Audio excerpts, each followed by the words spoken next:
ఉంచితే మేమెవరు ప్రభా, మేము ఏ పాటి వారం, మేము ఎక్కడ నిలబడగలం ప్రభా.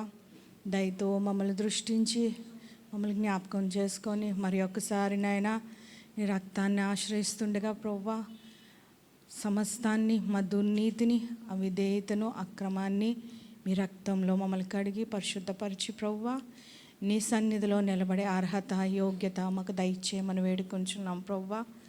మా నీతి, మా భక్తి అసలేమీ కాదు ప్రభువా, మురికి గుడ్డల వంటివి. నీ సన్నిధిలోని నీ వాక్యం సెలవిచ్చిన రీతిలో ప్రభువా, ఇది నాన్న నీ సన్నిధిలో మేము క్షేమంగా నెమ్మదిగా నిల్చుని ఉన్నామంటే ప్రభువా, అది కేవలం నీ కృప నాయన. మా ఎడలను చూపిస్తున్న నాయన నీ వాత్సల్యత ప్రభువా, నాయన దాన్ని దుర్వినియోగపరచుకోకుండా ప్రభువా, ఎల్లవేళలా కృతజ్ఞత కలిగి నాయన సమయం ఉన్నప్పుడల్లా ప్రభువా, అవకాశం ఉన్నప్పుడు ప్రభువా, నాయన నీ మంచితనాన్ని, నీ విశ్వాస్యతను నాయన మా ఎడలో చూపిస్తున్న నీ కృపను బట్టి నేను స్తుతించుటకే అటువంటి మనసు మాకు దయచేయమని. మా హృదయాల్ని కఠినపరచుకోకుండా ప్రభువా, నాయన నీ ప్రేమను, నీ వాత్సల్యాన్ని నాయన మేము తేలికగా ఎంచకుండా ప్రభువా, నాయన మెత్తని మనసులు మాకు దయచేయమని వేడుకొంచున్నాం ప్రభువా. నీ సన్నిధిలో ఇంకనూ నాయన మా స్త్రీలను, మా సహోదరులు రావాల్సి ఉండగా ప్రభువా, వారి ప్రతి పరిస్థితిని నాయన దాటించి మీ సరళం చేసి మార్గం తెరిచి ఆశ కలిగి నీ సన్నిధిలో కనబడాలని నాయన ప్రయాసపడుతున్న ప్రతి నాయన స్త్రీని జ్ఞాపకం చేసుకోండి. అనారోగ్యంతో ఉండవారిని, మెట్లెక్కలేని వారిని, దూరం నుంచి రావాలని ఆశపడుతున్న వారందరి పట్ల పైన నాయన నీ సన్నిధిలో ప్రార్థన చేస్తున్నాం ప్రభువా. నాయన ఈ దినాన్ని నీ సన్నిధిలో వింటుండగా ప్రభువా, నాయన అనేకమైన ప్రార్థన విజ్ఞాపనలు మేము చేయనై ఉండగా ప్రభువా, నాయన మీరే కనికరించండి. ప్రార్థన ఆలకించే దేవుడు, మా దిక్కు, మా ధైర్యము, మా కొండ, మా కోట నీవే ఉన్నావు ప్రభువా. ఎవరి తట్టు మేము తిరగగలం ప్రభువా ఈ లోకంలో నాయన? నీవే మా ఆశ్రమై ఉన్నావు ప్రభువా. నీవు లేకుండా మేము చేయలేము ప్రభువా. నీకు వేరుగా ఉండి మేము ఒక్క అడుగు కూడా, ఒక నిమిషం కూడా నాయన బ్రతకలేము ప్రభువా. నీ మీదే సంపూర్ణంగా ఆనుకుంటకు నాయన ఇంకనూ విశ్వాసాన్ని బలపరచమని వేడుకొంచున్నాం ప్రభువా. మమ్మల్ని బలపరచమని వేడుకొంచున్నాం. ఈ సంవత్సరం అంతంలో మేము వచ్చి ఉండగా ప్రభువా, మీరే నడిపించారు ప్రభువా. ఈ గడిచిన నెలలన్నీ నాయన మీరు చేపట్టి బలపరిచి లేవనెత్తి నడిపించినందుకు మీకు వందనాలు ప్రభువా. నాయన నీ చిత్తమంతా ఈ 2 నెలల్లో కూడా నాయన మేము నెరవేర్చుటకు మీ సహాయం దయచేయమని వేడుకొంచున్నాం నాయన.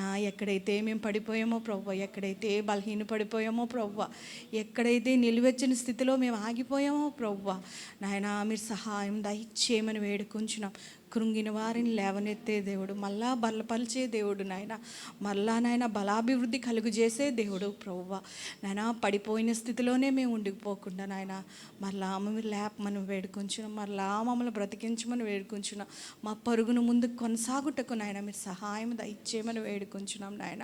నేను ప్రత్యేకంగా ఇది నాయన ఈ కుటానికి నాయన ఈ సాయంకాలం నాయన మీటింగ్ సహకరిస్తున్న యవనస్తులందరినీ జ్ఞాపకం చేసుకోమని నాయన. వారి పనులు ఉంటున్నప్పటికీ ప్రభువా, ఆయన నీ పనిలో ప్రయాసపడుతుండగా ప్రభువా, మీరు దాచి ఉంచి మేలంతటినీ ప్రభువా వారికి దయచేయమని వేడుకొంచున్నాం ప్రభువా. యవన కాలంలో నాయన సమయాన్ని నాయన వెడుతుండగా ప్రభువా, నీ పనిలో నాయన ముందుకు వెళ్తుండగా ప్రభువా, నీ జ్ఞానాన్ని దయచేయండి నాయన. దానికి మించిన అత్యధికమైన మేళతో నాయన వారి జీవితాల్లో నాయన మీరు కృమ్మరించి వారి భవిష్యత్తులను కట్టమని వేడుకొంచున్నాం ప్రభువా. నేను ఈ సమయం కొద్ది ప్రార్థనలు చేయనై ఉండగా ప్రభువా, నాయన మీరే విని ఆలకించి ప్రభువా, నాయన మీ చిత్తానుసారంగా మాకు జవాబు దయచేయమని వేడుకొంచున్నాం తండ్రి. ఆమేన్. హల్లెలూయా, హల్లెలూయా. అందరూ సంతోషంగా ఉన్నారని అనుకుంటున్నాను. ఎందుకంటే వర్షాలు ఆగాయనో లేదంటే ఎండ తగ్గిందనో మొత్తం మీద ఏదో కారణం బట్టి అందరూ సంతోషంగానే ఉన్నారు. దేవునికి స్తోత్రం. పిల్లలకి 4 రోజులు స్కూల్కి సెలవు ఇచ్చారు కదా. మీ పిల్లలకి ఇవ్వలేదేమో, మా పిల్లలకి ఇచ్చారు. 4 రోజులు సెలవు. ఒకరోజు నిన్న, ఈరోజు సెలవు లేదనుకుంటే సెలవు ప్రకటింపగానే చాలా సంతోషపడిపోయారు.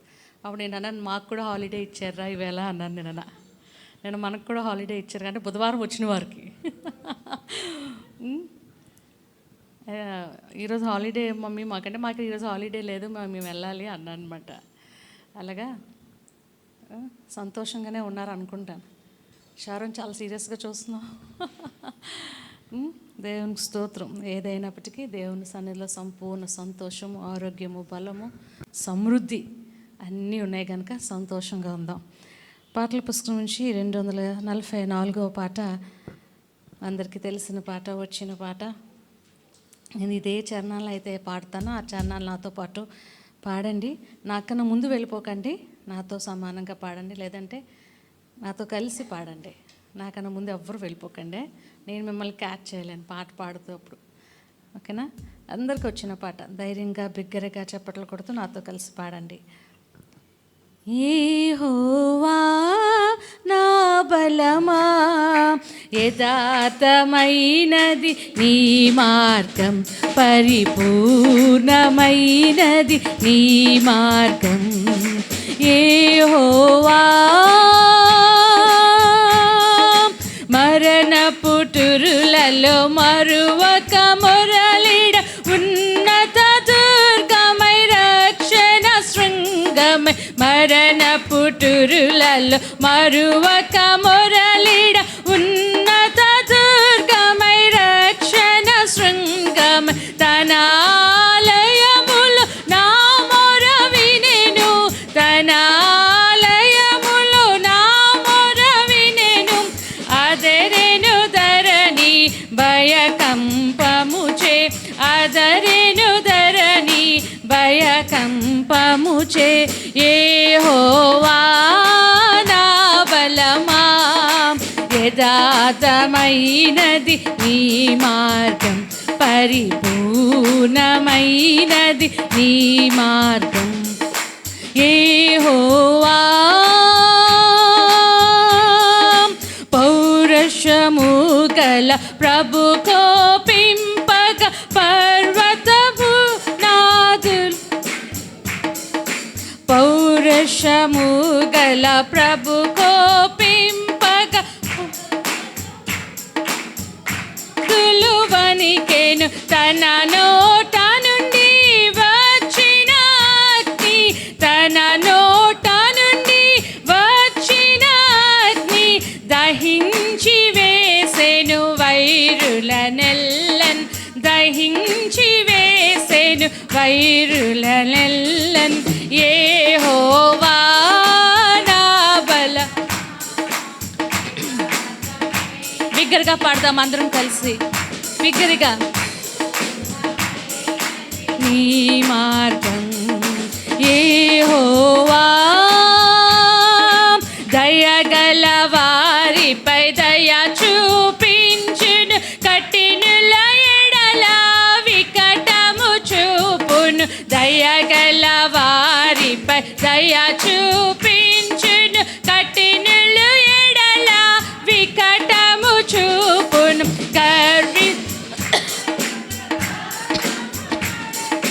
గర్విష్ఠుల యొక్క గర్వమును నెచ్చును, సర్వము నెరిగిన సర్వాధికారి, సర్వము నెరిగిన సర్వాధికారి. యెహోవా నా బలమా,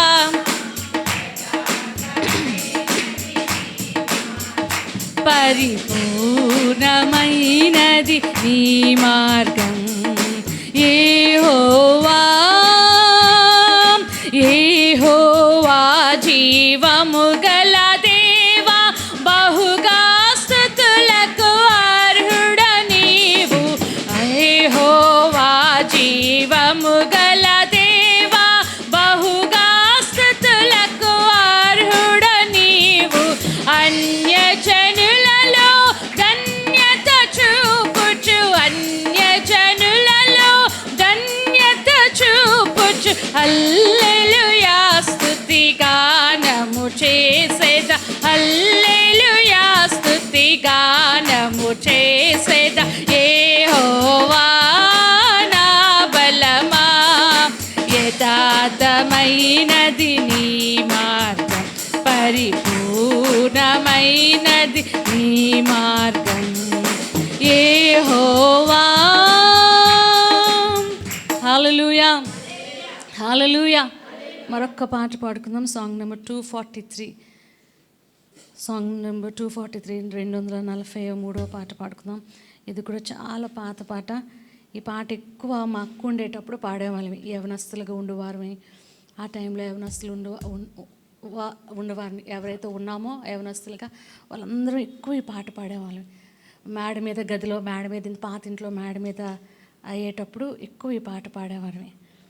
ఈ పాట చాలా ఉత్సాహాన్ని, ప్రోత్సాహాన్ని, నిరాశగా ఉండేటప్పుడు, లేదంటే ఎవరైనా మన మీద దౌర్జన్యం చేసినప్పుడు, ఎవరైనా మనల్ని గాయపరిచినప్పుడు, ఎవరి కిందైనా మనం ఉండి చేయాల్సినప్పుడు ఈ పాట పాడుకోండి. అలాగైనా సాంగ్ నెంబర్ 243. యుద్ధము యెహోవాదే, యుద్ధము యెహోవాదే, యుద్ధము యెహోవాదే. అందరం కలిసి పాడదామా? రాజులు మనకే వరులేరు, శూరులు మనకే వరులేరు, రాజులు మనకే వరులేరు, శూరులు మనకే వరులేరు. సైన్యములకు అధిపతి అయినా యెహోవా మనందా, సైన్యములకు అధిపతి అయినా యెహోవా మనంద. యుద్ధము యెహోవాదే, బిగ్గరగా పాడదామా? యుద్ధము యెహోవాదే, యుద్ధము యెహోవాదే, యుద్ధము యెహోవాదే. వ్యాధులు మనలను పడద్రోసిన, బాధలు మనలను కృంగదీసిన, వ్యాధులు మనలను పడద్రోసిన, బాధలు మనలను కృంగదీసిన, విశ్వాసమునకు కథ అయినా యేసయ్యా మనంద. అందరూ కలిసి విశ్వాసమునకు కథ అయినా, బిగ్గరగా యుద్ధము యెహోవాదే. హల్లెలూయా, ఆమేన్, ఆమేన్. యుద్ధము యెహోవాదే, యెహోవాదే. ఎరికో గోడలు ముందున్నా, ఎర్ర సముద్రము ఎదురైనా, ఎరికో గోడలు ముందున్నా, ఎర్ర సముద్రము ఎదురైనా, అద్భుత దేవుడు మనకుందా, భయమేలా మనకింకా. అద్భుత దేవుడు మనకుందా, భయమేలా మనకింకా. యుద్ధము యెహోవాదే, యుద్ధము యెహోవాదే, యుద్ధము యెహోవాదే, యుద్ధము యెహోవాదే, యుద్ధము యెహోవాదే, యుద్ధము యెహోవాదే, యుద్ధము యెహోవాదే, యుద్ధము యెహోవాదే. హల్లెలూయా, ప్రైజ్ ది లార్డ్. కీర్తనల గ్రంథము 7వ అధ్యాయము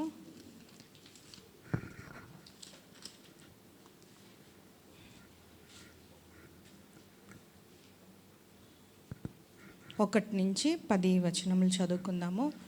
కీర్తనల గ్రంథము 7వ అధ్యాయము 7వ కీర్తన 1 నుంచి 10 వచనములు చదువుకుందాము. యెహోవా నా దేవా, నేను నీ శరణుజొచ్చి ఉన్నాను, నన్ను తప్పించువాడెవడూ లేకపోగా, వారు సింహం వలె ముక్కలుగా చీల్చివేయకుండా నన్ను తప్పించుము. యెహోవా నా దేవా, నేను నీ కార్యము చేసిన ఎడల, నా చేత పాపం జరిగిన ఎడల, నాతో సమాధానంగా నుండిన వానికి నేను కీడు చేసిన ఎడల, శత్రువు నన్ను తరిమి పట్టుకొని నిమ్ము, నా ప్రాణమును నేలకు అణగదొక్కు నిమ్ము, నా అతిశయాస్పదము మంటిపాలు చేయనిమ్ము. నిర్నిమితంగా నన్ను బాధించే వారిని నేను సంరక్షించితిని కదా. యెహోవా కోపము తెచ్చుకొని లెమ్ము, నా విరోధుల ఆగ్రహం నంచుటకై లెమ్ము, నన్ను ఆదుకొనుటకై మేల్కొనుము. న్యాయ విధిని నీవు నియమించి ఉన్నావు కదా. జనములు సమాజముగా కూడి నిన్ను చుట్టుకొనినప్పుడు వారికి పైగా పరమందు ఆసీనుడవు కమ్ము. యెహోవా జనములకు తీర్పు తీర్చువాడు. యెహోవా నా నీతిని బట్టి, నా యథార్థను బట్టి నా విషయంలో నాకు న్యాయం తీర్చుము. హృదయములో అంతరింద్రియములను పరిశీలించు నీతి గల దేవ, దుష్టుల చెడుతనం మాన్పుము, నీతి గల వారిని స్థిరపరచుము. యథార్థ హృదయమును రక్షించు దేవుడే నా కేడమును మోయువాడై ఉన్నాడు. దేవుడి కొద్ది మాటలు దీవించునుగా. అట్లా నిలబడి ఉన్నట్లయితే మనం కొంతసేపు ఆరాధనలోకి వెళ్దాం. డెబర్ సిస్టర్ ముందుకు వచ్చినట్లయితే. నేను ఎప్పుడూ అనుకుంటుంటాను, సాధారణంగా ఆలోచిస్తూ ఉంటాను. అంటే ఒంటరిగా పిల్లలందరూ స్కూల్కి వెళ్ళిపోయిన తర్వాత డైనింగ్ టేబుల్ దగ్గర కూర్చొని ఆలోచిస్తూ ఉంటాను. అంటే అందరూ మరీ ఒంటరిగా లేకపోయినా కాసేపైనా ఆ ఒంటరి సమయం వస్తుంది కదా రోజులో, అప్పుడు ఆలోచిస్తూ ఉంటాను. నేను కానీ క్రైస్తవురాలుగా కానీ పుట్టి ఉండకపోతే ఎక్కడుందునో, ఎలాగుందునో, ఏ స్థితిలో ఉందునో ఊహించుకుంటుంటాను. ఎంత బొట్టు, గాజులు, ఇంకా పూజలు, పునస్కారాలు ఇవన్నీ చేస్తూ ఉండేదాన్నేమో. ఎక్కడో ఉందును, ఎలాగో ఉందును, ఎక్కడెక్కడికో తిరుగుదునేమో, రక్షణ కొరకు, నిజమైన దేవుని కొరకు వెతుకుదునేమో, లేదంటే సువార్త చెప్పిన నమ్మకపోదునేమో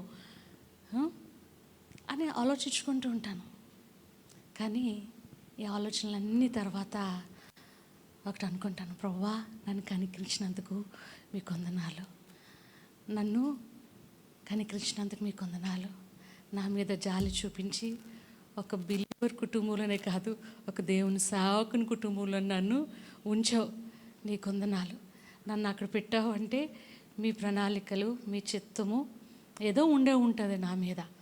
కనుక అవన్నీ మీరు ఉద్దేశించినవన్నీ నెరవేర్చడానికి నాకు సహాయం చేయండి అని నేను ప్రార్థన చేసుకుంటుంటాను. ఇది గొప్పకి చెప్పుకోవట్లేదు, అందరికీ ప్రోత్సాహంగా ఉంటుందని మాత్రమే చెప్తున్నాను. అంతే కదా, ఎవరు వాళ్ళు ఆలోచించుకుంటుంటే అలానే అనిపిస్తూ ఉంటుంది. అయితే మన దేవుడు చాలా గొప్పవాడు, కార్యాలు చేయువాడు, అద్భుత కార్యాలు చేయవాడు. ఆయన 10,000లో అతి సుందరుడు. 10,000లో అతి సుందరుడు అంటే నేను ఊహించుకుంటున్నాను, ఒక 10,000 మంది ఒక వీధిలో ఉన్నారు అనుకోండి, ఈ చివరి నుంచి ఆ చివరికి నేను ఏదో మేడగది మీద నుంచి చూస్తుంటే 10,000లో అతి సుందరుడు టక్కున అదిగో యేసయ్య అని చెప్పగలనమాట. ఆయన అంత సుందరంగా ఉంటాడనమాట అని నేను అది చదివినప్పుడు, లేదంటే ఆయన ఆరాధించినప్పుడు నా మైండ్లోకి ఆ పిక్చర్ వస్తూ ఉంటుంది. నేను ఏదో మేడ మీద నుంచి చూస్తుంటే పెద్ద వీధంతా జనాలు ఉంటే, ఎక్కడో యేసయ్య ఉంటే చక్కమని అలాగా ఆయన అందంతో అలాగా నాకు అనిపిస్తుంటుంది. నా జ్ఞానం చిన్నదే అనుకోండి, ఆ జ్ఞానంతో అనిపిస్తూ ఉంటుంటుంది కదా. ఇంకోటి అనిపిస్తూ ఉంటుంది, మిమ్మల్ని ప్రోత్సహించడానికి ఈ మాటలని ఇంకోటి అనిపిస్తుంటుంది, పెద్ద పెద్ద వాళ్ళు, బాగా ధనం ఉన్న వాళ్ళు వాళ్ళ కుమార్తెలకు ఏం చేస్తుంటారు, సెక్యూరిటీని పెడుతుంటారు, వాళ్ళ బాడీ గార్డ్స్ని పెడుతుంటారు. లేదంటే సినిమా స్టార్స్ ఉన్నారనుకోండి, హీరోయిన్స్ ఉన్నారనుకోండి, సెలబ్రిటీస్ ఉన్నారనుకోండి, వాళ్ళు వెనక ముందు వాళ్ళు గౌన్ సర్దడానికి కూడా ఒకరు ఉంటారు. ఫొటోస్ తీసేటప్పుడు వాళ్ళు ఎంతెంత గౌన్లు వేసుకుంటారు, గౌన్ సర్దడానికి వాళ్ళు కూడా చాలా చక్కగా ఉంటారు, చాలా మంచి బట్టలు వేసుకుంటారు, చాలా అందంగా తయారవుతారు. వాళ్ళు కూడా వాళ్ళు గౌన్లు సర్దుతుంటారు. అంత సెలబ్రిటీస్కి కూడా అలా అంటే అలా ఉంటారు, ఆ స్టేటస్ బట్టి, వాళ్ళ స్టాండర్డ్ని బట్టి. నేను అనుకుంటూ ఉంటాను, నాకైతే దేవదూతలను ఏర్పరిచాడు దేవుడు. అటు ఇటు భూమి మీద నడిచినప్పుడు వాళ్ళైతే అక్కడక్కడే, నేను ఇంట్లో ఉన్నా ఉంటారు, వాళ్ళు వంట చేసినా ఉంటారు, వాళ్ళు లిఫ్ట్లో దిగినా ఉంటారు, ఎక్కడికి వెళ్ళినా వాళ్ళు ఉంటారు. దేవుడు ఉంచుతాడు. దేవుడు పాదములకు రాయి తగలకుండా ఆయన్ని పట్టుకొట్టాడట, అలా ఉంచుతాడంట. నాకు ఇలాంటి వర్సెస్ చదువుతుంటే చాలా అద్భుతంగా అనిపిస్తుంటుంది. నేనే పాటి దాన్ని, ఎంత మాత్రము దాన్ని దేవుడు నన్ను కనికరించి నాకు ఈ హోదా, నేను సెలబ్రిటీనే, నేను అనుకుంటే నేను సెలబ్రిటీ, వాళ్ళు ఇంకా తక్కువ నా దగ్గర, నేను ఇంకా పెద్ద సెలబ్రిటీని వాళ్ళకి అందరికన్నా. యేసయ్య కుమార్తెను, నేను యేసయ్య కుమార్తెను. ప్రభాకర్ పాస్టర్ గారు కుమార్తెను కన్నా ముందు నేను యేసయ్య కుమార్తెను, తర్వాతే వీళ్ళ కుమార్తెను. చాలా సంతోషంగా అనిపిస్తుంటుంది. కనుక మీరు ఎప్పుడు బాధపడకండి. బయటికి వెళ్ళినప్పుడు ఒక్కదాన్ని వెళ్తున్నాను అనుకోండి, చిన్నప్పటి నుంచి డాడీ ఎప్పుడు ఒక్కరిని పంపించేవారు కాదు. మా డాడీ ఎవరు ఫ్రెండ్స్ ఇంటికి పంపించేవారు కాదు ఫస్ట్ ఆఫ్ ఆల్. తర్వాత ఎక్కడికి పంపించేవారు కాదు. ఎందుకు, ఏంటి, ఇదే క్వశ్చన్స్. ఎవరినైనా ఇచ్చే పంపించేవారు. కాలేజ్ కన్నా ఎవరితోనే డ్రాప్ చేయించేవారు. కాలేజ్ నుంచి వచ్చేటప్పుడే ఎవరు ఉండేవారు కదా, ప్రేయర్ టైంలోనే, అప్పుడు నడుచుకొని రావడమే. ఇలాంటి సందర్భంలోని ఇప్పటికీ అది అలవాటు అయిపోయింది. ఒక్కదాన్ని ఇప్పటికీ కార్ తీసినా, బండి తీసినా ఒక్కదాన్ని తీసేటప్పుడు, ప్రభా నాతో రండేసయ్యా, నాకు భయం వేస్తుంది, వీళ్ళతో మాట్లాడడానికి జ్ఞానం ఇవ్వండి ఏసయ్యా అని అడుగుతూ ఉంటాను. దేవుడు అంటే ప్రతి చిన్నది దేవుడు మనతో ఉంటాడు. ప్రతి చిన్న పరిస్థితిలో మిక్కిలి ఈ మాత్రం నువ్వు చేసుకోలేవేంటి అని అంటుంటారు మన సహోదరులు కానీ, మన భర్తలు కానీ, లేదంటే మనకు తెలిసిన ఆ మాత్రం నువ్వు చేసుకోలేవేంటి, ఆ మాత్రం నువ్వు షాప్లోకి వెళ్ళి తెచ్చుకోలేవేంటి అనే సందర్భాలు ఉన్నాయి మా సహోదరులు. అయినా దేవుడు అలా కాదు. దేవుడు ప్రతి దగ్గర ప్రభా రావా అంటే ఆ లోపలికి వస్తాడు, ప్రభా రావా అంటే ఆ బయటకు వస్తాడు, ప్రభా కూర్చోమంటే ఆ పక్కన కూర్చోటం. ఎంత అద్భుతంగా ఉంటుంది. చిన్న చిన్న విషయాలు ఆయన సన్నిధి అనుభవించగలుగుతుంటాం. ఆయన ఆయన ఆయన ఉన్నాడు మన పక్కన, ఆయన సన్నిధి అనుభవించగల అంటే చాలా అద్భుతంగా ఉంటుంది. ఎక్స్పీరియన్స్ చేస్తే తెలుస్తుంటుంది. దేవుడు పరిశుద్ధాత్మ మనకు పెట్టాడు కదా తోడుగా, అన్ని వేళలా ఉంటుంటాడు అనమాట. అన్ని సమయం మధ్యరాత్రి లేచి కూర్చుంటే చీకటిగా ఉంటుంది. కూర్చుంటే నాతో ప్రభువు ఉన్నారని నాకు నమ్మకం, ధైర్యం. ఏసయ్యతో మాట్లాడుకుంటూ ఉంటాను. ఏసయ్యా ప్రార్థన చేయడానికి ప్రార్థన చేసే సమయం కాదు అది, అయినా కూర్చొని మోకరించిపోయినా కూర్చొని ప్రవ్వా పరిస్థితి ఇది ప్రవ్వా, ఆ సిస్టర్ ఇలా ఉన్నారు ప్రవ్వా అని ప్రార్థన చేసేటట్లు చెబుతూ ఉండడానికి దేవుడు సహాయం చేస్తుంటాడు అన్ని విషయాల్లో. అంటే అంత ఇంటిమెసీ దేవుడు ఇస్తుంటాడు. మనుషులతో లేని ఇంటిమెసీ, ఆ దగ్గరతనం, ఆ చనువు దేవుడు ఇస్తుంటాడు. అలాంటి దేవుని కలిగిన ఈరోజు ఇలాగే ఆలోచిస్తుంటే, దేవుడి కోసం ఆలోచిస్తుంటే ఆయన మన 91 కీర్తనలో ఉంటుంది కదా, ఆయన రెక్కల కింద ఆయన కేడము, ఆశ్రయము, దుర్గము, నెమ్మది, సంతోషము, సమాధానం ఇవన్నీ వస్తుంటే ఆయన వేటకాని ఊర్ల నుంచి మనం విడిపించడం, రాత్రి భయంకైనాను పగటి బాణంకైనాను భయపడ అవసరం లేదు. ఇలాంటివన్నీ నేను ఆలోచించుకుంటుంటే ఒక వాక్యం గుర్తొచ్చింది. మలాకీ గ్రంథంలోని 4:2 అధ్యాయంలో ఒకటి ఉంటుంది. అయితే నా నామమందు భయభక్తులు వారగు మీకు నీతి సూర్యుడి ఉదయించును, అతని రెక్కలు ఆరోగ్యము కలుగజేయును గనుక మీరు బయలుదేరి క్రొవ్విన దూడలు గంతులు వేయినట్లు గంతులు వేయుదురట. ఎలా ఉంది కదా, చూడగానే చాలా సంతోషం అనిపించింది. క్రొవ్విన దూడలు అంటే అట్లకి ఇంకా కొదువు లేదు పట, లేమి లేదు, సమృద్ధి అంటే ఇంకా అవసరం లేదు కదా.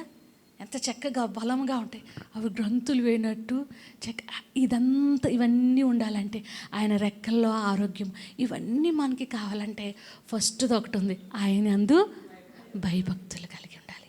ఆయన యందు భయభక్తులు కలిగి ఉండాలి. అది ట్యాబ్లెట్ మాట, అది మెడిసిన్. అది లోపలికి వెళ్ళిందంటే అప్పుడు ఆరోగ్యము, గ్రొవ్విన దూడవలే గంతులు వేస్తామన్నమాట. చక్కగా ఉంటుంది. ఆలోచించుకోండి.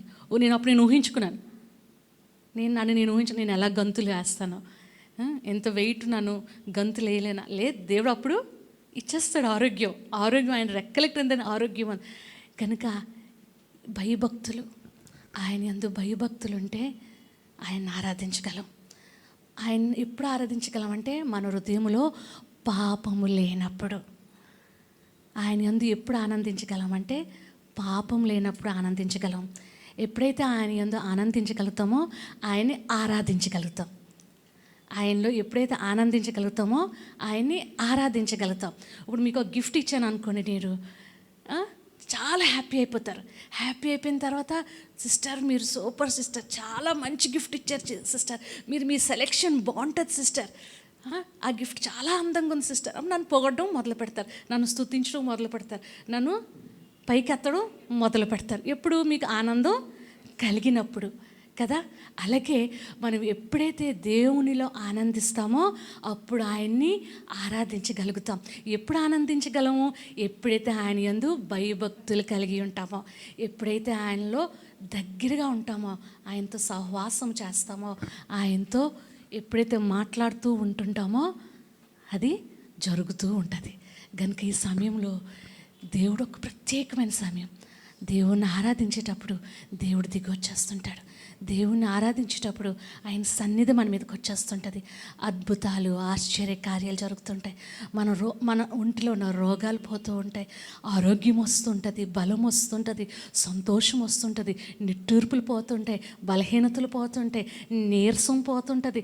ఎక్కడ నొప్పి అక్కడ నొప్పి ఇంట్లో చెప్పుకోవచ్చు, కానీ ఇక్కడికి వచ్చాక అవి ఏవి చెప్పడానికి అవకాశం ఇవ్వడు దేవుడు, ఎందుకంటే అవి ఉండవు కనుక ఈ సమయంలో మన 2 కళ్ళను మూసుకుందాం.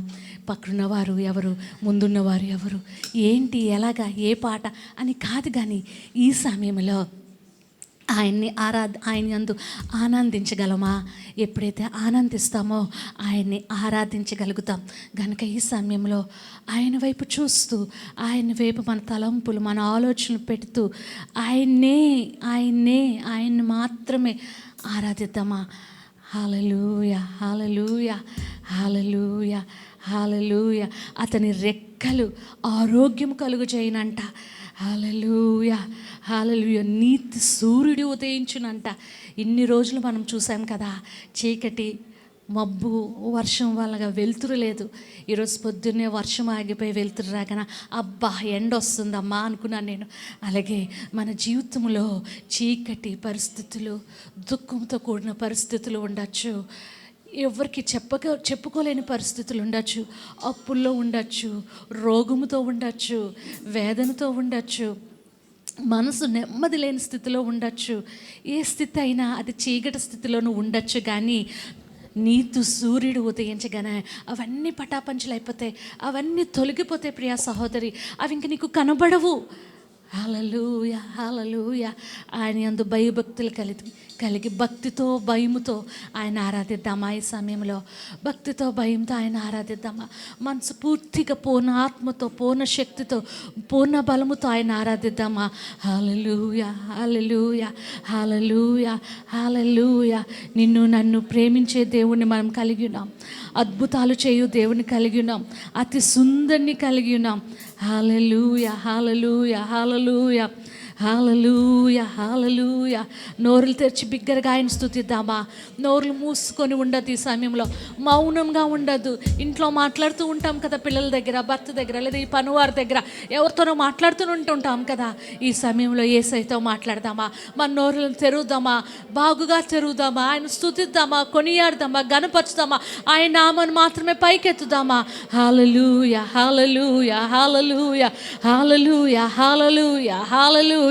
ఆయన స్తుతిద్దాం, స్తుతిద్దాం, స్తుతిద్దాం. హల్లెలూయా చెప్దాం. యేసయ్యా మీకు వందనాలు అని చెప్దాం. యేసయ్యా థ్యాంక్ యూ యేసయ్యా అని చెప్దాం. యేసయ్యా మీకు కృతజ్ఞతలు అని చెప్దాం. మీకు స్తోత్రాలు యేసయ్యా అని చెప్దాం. హల్లెలూయా, హల్లెలూయా. ఆయన సన్నిధి మన మీదకి దిగొచ్చేలాగా, మన స్తుతి ఆరాధన ఉండులాగా చూద్దాం. హల్లెలూయా, హల్లెలూయా, హల్లెలూయా, హల్లెలూయా, హల్లెలూయా, హల్లెలూయా. మార్గములో కాపాడుటకు నీ దూతలను ఏర్పరచావు. మార్గములో కాపాడుటకు నీ దూతలను ఏర్పరచావు. రాయి తగిలకుండా ఎత్తి నన్ను పట్టుకున్నావు. రాయి తగులకుండా ఎత్తి నన్ను పట్టుకున్నావు. ఆరాధన, ఆరాధన నా తండ్రి నీకే ఆరాధన. ఆరాధన, ఆరాధన నా యేసు నీకే ఆరాధన. ఆరాధన, ఆరాధన నా తండ్రి నీకే ఆరాధన. ఆరాధన, ఆరాధన నా యేసు నీకే ఆరాధన. రాత్రి వేళ భయములైనను, పగటి వేళ బాణమైనను. రాత్రి వేళ భయములైనను, పగటి వేళ బాణమైనను. రోగము నన్నేమి చేయదు, ఏ తెగులు నన్ను సమీపించదు. రోగము నన్నేమి చేయదు, ఏ తెగులు నన్ను సమీపించదు. అందరం కలిసి ఆరాధన, ఆరాధన సంతోషముగా బిగ్గరగా హల్లెలూయా. ఆరాధన, ఆరాధన నా యేసు నీకే ఆరాధన. ఆరాధన, ఆరాధన నా తండ్రి నీకే ఆరాధన. ఆరాధన, ఆరాధన నా యేసు నీకే ఆరాధన. 1000 మంది పడిపోయినా, 10,000 మంది కూలిపోయినా. 1000 మంది పడిపోయినా, 10,000 మంది కూలిపోయినా. అపాయము రానే రాదు, నీ గుడారము సమీపించదు. అపాయము రానే రాదు, నీ గుడారము సమీపించదు. అందరం కలిసి ఆరాధన ఆరాధన నా తండ్రి నీకే ఆరాధన, ఆరాధన ఆరాధన నా యేసు నీకే ఆరాధన, ఆరాధన ఆరాధన నా తండ్రి నీకే ఆరాధన, ఆరాధన ఆరాధన నా యేసు నీకే ఆరాధన. వేటకాని ఉరిలో నుండి నా ప్రాణాన్ని రక్షించావు, బలమైన రెక్కల క్రింద నాకు ఆశ్రయం ఇచ్చావు. అవునెస్సయ్యా, వేటకాని ఉరిలో నుండి సంతోషంగా పాడదామా? హల్లెలూయా హల్లెలూయా.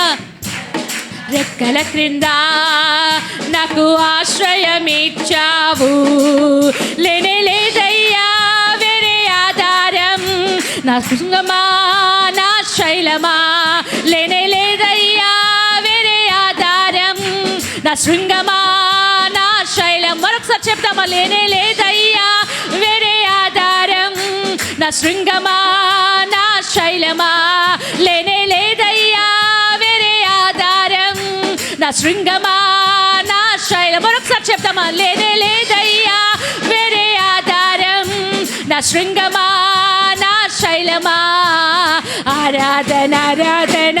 అందరం కలిసి హల్లెలూయా. బిగ్గరగా పాడదామా? బిగ్గరగా స్తుతిద్దామా? హల్లెలూయా. మరొకసారి ఆరాధన హల్లెలూయా హల్లెలూయా హల్లెలూయా. ఆరాధన ఆరాధన నా యేసు నీకే ఆరాధన, ఆరాధన ఆరాధన నా తండ్రి నీకే ఆరాధన, ఆరాధన ఆరాధన నా యేసు నీకే ఆరాధన. మార్గములో కాపాడుటకు నీ దూతలను ఏర్పరచావు, మార్గములో కాపాడుటకు నీ దూతలను ఏర్పరచావు, రాయి తగులకుండా ఎత్తి నన్ను పట్టుకుందువు, రాయి తగులకుండా. హల్లెలూయా. Praise you Jesus. ఆరాధన ఆరాధన నా తండ్రి నీకే ఆరాధన, ఆరాధన ఆరాధన నా యేసు నీకే ఆరాధన, ఆరాధన ఆరాధన నా తండ్రి నీకే ఆరాధన, ఆరాధన ఆరాధన నా యేసు నీకే ఆరాధన, ఆరాధన ఆరాధన నా తండ్రి నీకే ఆరాధన, ఆరాధన ఆరాధన నా యేసు నీకే ఆరాధన, నా యేసు నీకే ఆరాధన, నా యేసు నీకే ఆరాధన, నా యేసు నీకే ఆరాధన, నా యేసు నీకే ఆరాధన, నా యేసు నీకే ఆరాధన, నా యేసు నీకే ఆరాధన, నా యేసు నీకే ఆరాధన.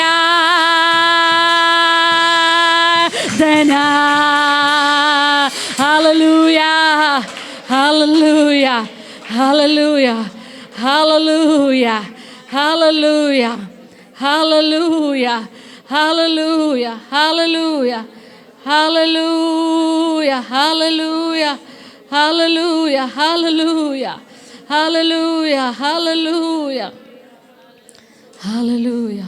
ప్రియ సహోదరి, దేవుడు నిన్ను ప్రేమిస్తున్నారు. దేవుడు నిన్ను ఆదరించడానికి, ఆయన రెక్కల క్రింద నిన్ను ఆశ్రయముగా ఉండడానికి, నీకు శృంగముగా శైలముగా ఉండడానికి ఆయనకి సిద్ధముగా ఉన్నారు. ఆయన యందు భయభక్తులు కలిగి ఆయన యందు నమ్మకముగా బ్రతుకుతామా? ఏ పాటు వారమో మనము, ఎక్కడి వారమో మనము, తండ్రి అని పిలుచుటకు అర్హత యోగ్యత ఉన్నవారమా? కాదు కదా. ఆయన దేవుడు మనల్ని ప్రేమించి కరుణించి యెహోవాగా యెహోవా దేవుడుగా జనులు ధన్యులు అన్నట్లు మనల్ని ఆ సంఖ్యలో ఉంచాడు, ఆ కవలిలో ఉంచాడు. ఆయన జనములుగా, ఆయన బిడ్డలుగా, ఆయన కుమార్తెగా నిన్ను నన్ను ఆయన సన్నిధిలో ఉండడానికి అవకాశం ఇచ్చినాడు కదా. ఈ సమయంలో ఆయనకి వందనాలు చెబుతామా? అర్హతే లేని నాపై నీదు ప్రేమ చూపిన కృపామయా, అర్హతే లేని నాపై నీదు ప్రేమ చూపిన కృపామయా, నా ఊహల కంటేను అధికముగా దయచేయు ప్రేమమయా, నా ఊహల కంటేను అధికముగా దయచేయు ప్రేమమయా, కృతజ్ఞతతో స్తుతి పాడేదా నా యేసు నాదా, నాకై నీ బిగ్గరగా పాడదామా? అందరం కలిసి ఏక మనసుతో బిగ్గరగా పాడదామా? మరొకసారి కృతజ్ఞతతో మరొకసారి పాడదామా? కృతజ్ఞతతో స్తుతి పాడేదా నా యేసు నాదా, నాకై నీవు చేసిన మేలకై కోటి కోటి కృతజ్ఞతలు, కోటి కోటి కృతజ్ఞతలు, కోటి కోటి కృతజ్ఞతలు, కోటి కోటి కృతజ్ఞతలు. మన జీవితం అంతా జీవించిన కోటి కోటి కృతజ్ఞతలు ఇవ్వగలమా? చెప్పగలమా? పాడుతున్నాము కానీ కోటి కోటి కృతజ్ఞతలు తెలపడానికి మన జీవితం అంతా సరిపోతుందా? హల్లెలూయా. అయితే నా యందు భయభక్తులు గలవారగు మీకు నీతి సూర్యుడు ఉదయించును, అతని రెక్కలు ఆరోగ్యము కలుగజేయును గనుక మీరు బయలుదేరి క్రొవ్విన దూడలు గంతులు వేయినట్లు గంతులు వేయుదురు. నేను నియమింపబో దినమున దుర్మార్గులు మీ ప్రాణముల క్రింద ధూళి వలె ఉందురు. మీరు వారిని అనగదొక్కుదురని సైన్యములకు అధిపత్యగు యెహోవా సెలవిచ్చుచున్నాడు. హల్లెలూయా, హల్లెలూయా, హల్లెలూయా, హల్లెలూయా, హల్లెలూయా, హల్లెలూయా, హల్లెలూయా. ప్రియ సహోదరి, నేను మధ్యాహ్న కాల సమయంలో ఆరాధన ముందు ప్రభువా 2 మాటలు నాకు దయచేయవా, 2 మాటలు చెప్పడానికి నాకు దయచేయవా అని నేను అన్నప్పుడు దేవుడు ఈ వాక్యాన్ని నాకు చూపించినాడు. యెహోవా యందు భయభక్తులు కలిగి ఉందామా? నీతి సూర్యుడు మన మీద ఉదయించులాగా చూద్దామా? ఆయన రెక్కల క్రిందకి వెళ్ళి ఆరోగ్యముతో ఉందామా? క్రొవ్విన దూడలో గంతులేయునట్లు వేద్దామా? దుర్మార్గులు మన ప్రాణం తీయ చూచు వారిని మన కాళ్ళ క్రింద వేసి త్రొక్కుతామంట. ఇంతకన్నా అద్భుతమైన వాక్యం ఇంకేంటి ప్రియ సహోదరులారా? హల్లెలూయా. పరిశుద్ధుడా మీకు వందనాలు, మా యేసయ్య మీకు వందనాలు, సర్వశక్తి గల దేవుడా మీకు వందనాలు, ఆశ్చర్య కార్యాలు చేయు దేవుడా మీకు వందనాలు. నాయన యేసయ్య 10 నెలలు పూర్తయిపోయాయి ప్రవ్వా. ఈ సంవత్సరంలో ఇంకా 2 నెలలు మాత్రమే ఉన్నాయి ప్రవ్వా. ఈ ఈ 2 నెలల్లో భయభక్తులు కలిగి మీ రెక్కల క్రింద వచ్చులాగిన, నీతి సూర్యుడి క్రింద మేము ఉండులాగిన మీ సహాయం మాకు దయచేసి, మీ బలమైన వాక్యము ఈ దినాన్ని మాకు ఇచ్చినందుకు, వాగ్దానంగా పట్టుకొని వెళ్ళిపోతున్నందుకు నాయనా మీకు వందనాలు. మీరు మాకు అనుగ్రహించిన ఈ సాయంకాలపు వాగ్దానంకై, ఈ దినము వాగ్దానంకై మీకు కోటి కోటి కోటి కృతజ్ఞతలు యేసయ్యా. మీకు వందనాలు యేసయ్యా, వందనాలు యేసయ్యా. We love you Jesus, we love you Jesus. JSM women loves you Lord. నాయనా మేము నాయనా JSM స్త్రీలు మిమ్మల్ని ప్రేమిస్తున్నాము ప్రభువా. థ్యాంక్ యూ యేసయ్యా. యేసయ్యా మీకు వందనాలు. ఈ చిన్ని ఆరాధన మీ సన్నిధికి చేర్చుకొని మెండైన మీ దీవెనలు ఆశీర్వాదాలను మా మీద కృమ్మరించమని నజరేయుడగు యేసుక్రీస్తు నామములో అడిగి వేడుకొంచున్నాను తండ్రి. ఆమేన్ ఆమేన్. దయచేసి కూర్చుందాం. పరిశుద్ధుడా, ప్రేమగల తండ్రి, కృపగల దేవా, నీ ఘనమైన నామానికి స్తుతులు స్తోత్రములు చెల్లిస్తున్నాం ప్రభా. ఆశ్చర్యకరుడు, ఆలోచన కర్తవ్య దేవా, మమ్మల్ని ప్రేమించుచున్న దేవుడు ప్రభా, శాశ్వతమైన ప్రేమతో ప్రభా అనుదినము నూతనమైన వాత్సల్యం చూపిస్తూ మమ్మల్ని నడిపిస్తున్న దేవా, నీకే వందనములు స్తోత్రములు ప్రభా. మా పరిస్థితి తెలుసు ప్రభా, మా హృదయ పరిస్థితి ఎరిగిన దేవుడు ప్రభా, అంతరంగమును ఎరిగిన దేవుడు ప్రభా. ఏ పరిస్థితుల్లో ఏ మనసుతో నీ సన్నిధికి మేము నిలబడి ఉన్నామో, వచ్చి ఉన్నామో ఎరిగిన దేవుడు ప్రభా. మీరు మాట్లాడితే మేము బ్రతుకుతాము, మీరు మాట్లాడాలని ఆశ కలిగి ఉన్నాము నాయన. మా హృదయము, మా చెవులు నాయన, మా మనసును మీరు స్థిరపరచమని వేడుకొంచున్నాం ప్రభా. ఈ మాటలు అంగీకరించుటకు, విధేయత చూపించుటకు, మరలా బ్రతుకుటకు ఈ సహాయం దయచేసి నాయన నన్ను మరుగుపరిచి మీరు మాత్రమే మాట్లాడమని ఈ చిన్న ప్రార్థన నజరేయుడకు యేసే పరిశుద్ధ నామంలో అడుగుచున్నాం తండ్రి. ఆమేన్. అమ్మ ప్రభు పేరిట కూడి వచ్చిన స్త్రీలందరికీ తుఫాన్లన్నీ అయినప్పటికీ ఈరోజు దేవుడు కొంచెం మనకు సమయాన్ని ఇచ్చి ఉన్నాడు. ఎంతమంది ప్రార్థన చేశారో నాకు తెలియదు, కానీ దినాన వాతావరణాన్ని అనుకరించి మనం దేవుని సన్నిధిలో కనబడం చాలామంది వచ్చారు. అందుని బట్టి దేవునికి వందనాలు. ఒక దినం దేవుని సన్నిధిలో గడిపితే మనకు ఒక బ్యాంక్ ఉంది, ఇక్కడ కాదు HDFC అవన్నీ కాదు, మిగతా చాలా ఇండస్, యాక్సిస్ బ్యాంక్స్ అన్నిటి కాదు, పరలోకంలో కూడా దేవుడు మనకు ఒక బ్యాంక్ ఉంచాడు.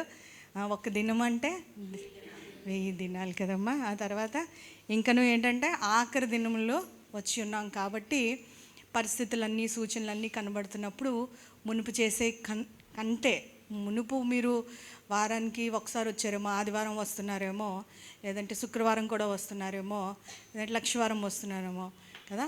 మునుపటి కంటే ఎట్లా చేయాలంట? హెబ్రీయులు రాసిన పత్రిక, మునుపటి కంటే పరిస్థితులు ఇట్లా ఉండడాన్ని బట్టి అంతం అన్నిటికీ అంతము సమీపమైనది. దేవుడు రాకడ సూచనలు కనబడుతున్నప్పుడు మునుపటి కంటే అధికముగా సమాజంగా కూడుకుంటే ఆవశ్యకత ఉంది. ఇది దేవుడు ఆజ్ఞ. ఒకటేంటంటే మన కొరకు మనం స్వార్థం, మనకి ఒక్కటే 1000 days కింద, ఇంకోటి ఏంటంటే అది దేవుడి ఆజ్ఞ ఉన్నది. ఓకే అమ్మా, ఆ రెండు ఈరోజు మనం పాస్ అయిపోయాం. చూడండి, త్వరగా ఇర్మియా రాసిన గ్రంథము 9వ అధ్యాయము 17వ మాట. చాలాసార్లు మనం వినే ఉన్నాము, మీరు అనేక సార్లు వినే ఉంటారు. ఇందు మీద దేవుడు మరొకసారి నాతో మాట్లాడిన దేవుడు మనందరితో మాట్లాడతాడని ఆశిస్తున్నాను. 9వ అధ్యాయము 17వ మాట. సైన్యములకు అధిపతి యెహోవా ఇలాగు సెలవిచ్చుచున్నాడు, ఆలోచింపుడి, రోదన చేయి స్త్రీలను కనుగొనుడి, వారిని పిలువనంపుడి. తెలుగుగల స్త్రీలను కనుగొనుడి, వారిని పిలువనంపుడి. మన కన్నులు కన్నీళ్లు విడుచున్నట్లుగాను, మన కనురెప్పల నుండి నీళ్లు ఒలుకున్నట్లుగాను వారు త్వరపడి మనకు రోదన ధ్వని చేయవలను.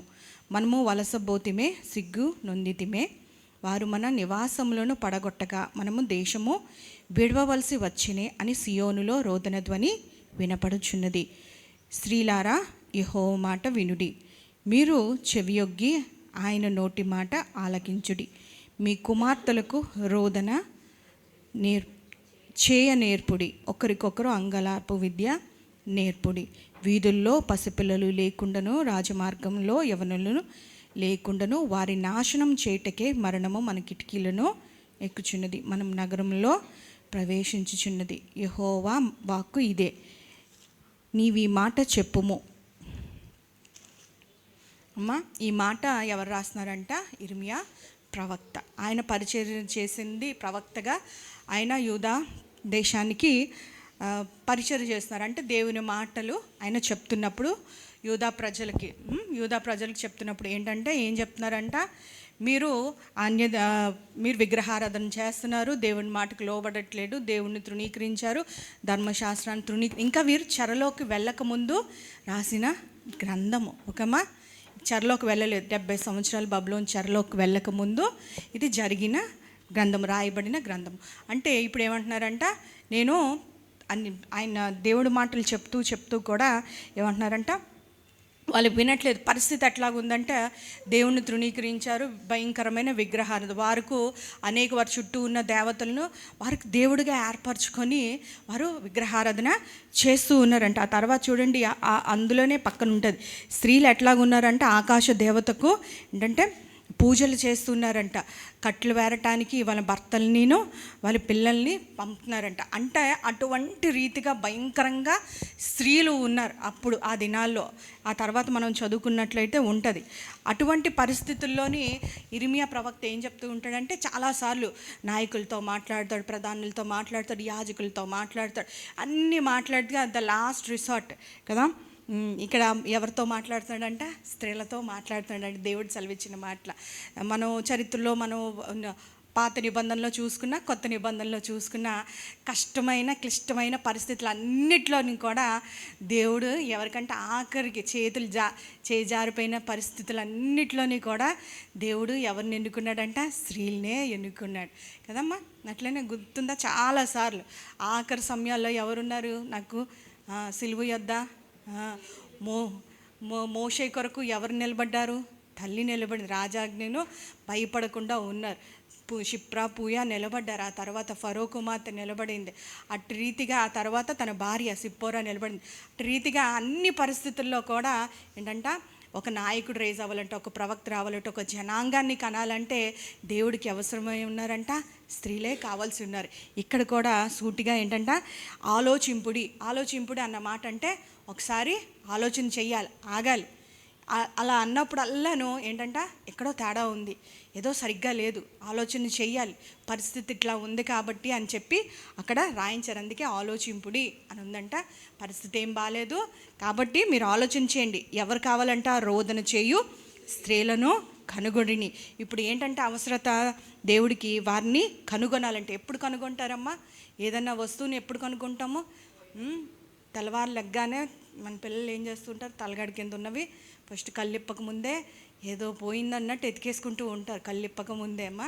అట్లాగా ఎతకడం కాదు కానీ మొత్తం శరీరంలో అన్ని కణాలు ఒళ్ళుని కళ్ళుగా చేసుకొని, కళ్ళన్నీ ఒళ్ళుగా చేసుకొని ఎతుకుతారు చూడు. అట్లాగే ఏంటంటే కనుగొనాలి. ఎప్పుడు కనుగొంటామంట, ఏదైనా వస్తువు అరుదుగా ఉన్నప్పుడు, ఏదైనా దొరకలేనప్పుడు అట్లా ఉండాలంట. అరుదు ఏమైపోయారంట, రోదన చేసే స్త్రీలు. అప్పుడు స్త్రీలందరూ ఒక రకంగా ఉన్నారు, విగ్రహారాధనలో ఉండిపోయారు. అట్లాగా ఇప్పుడు అవసరత ఉందంట. ఇప్పుడు మీ మీదకి ఏంటంట ఉగ్రత రానే ఉంది. బబులోను రాజు నెబుకద్నెజర్ వస్తాడు, మొత్తం పట్టణాన్ని నాశనం చేస్తాడు, కోటగోడల్ని కూల్చివేస్తాడు, మందిరాన్ని కూలగొడతాడు, ఉపకరణాలన్నీ తీసుకువెళ్ళిపోతాడు, మీ కుమార్తెలు బేడీలేసి తీసుకెళ్తాడు, మీరు బానిసలుగా అక్కడ ఉండాల్సి వస్తుంది అన్య దేశంలో అని చెప్పి అనేక మార్లు చేసినప్పటికీ కూడా వీరు పెడచెవిన పెడతారు, వినని వారే ఉన్నారు. దేవుని మాటను లక్ష్యం చేయవారు ఉండగా మాట్లాడిన తర్వాత మధ్యలో ఎవరి కొరకు మాట్లాడతాడంట.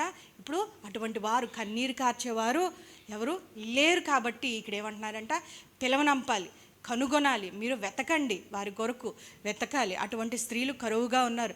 కన్నీరు కార్చే స్త్రీలు, రోదన చేసే స్త్రీలు, ఉగ్రత రాకుండా, దేవుని కోపం రాకుండా, కుటుంబాల మీద, సంఘాల మీద, దేశాల మీద, ప్రపంచం మీద రాకుండా అడ్డుగా నిలబడి, ఆ గ్యాప్స్లో నిలబడి అటువంటి స్త్రీలు అరుదుగా ఉన్నారు. కాబట్టి మీరు ఏంటంటే వారి కొరకు ఎట్లా వెతకాలంటే కనుగొనాలి, పిలవనంపండి అని అంటే అయిపోను కదా. ప్రతి మాట మనం చదువుతున్నప్పుడు దానికి అర్ధరహితంగా అయితే ఒక సున్నైనా పొల్లైనా లేదు కాబట్టి ఒక పదమే ఉన్నప్పుడు దాన్ని జాగ్రత్తగా మనం అర్థం చేసుకుంటే అప్పుడు దేవుని మనసే ఉంటుంది, దేవుడు ఏం మాట్లాడినే ఉన్నాడో అది మరి విపులంగా స్పష్టంగా మనకి అర్థమవుతుంది అనమాట.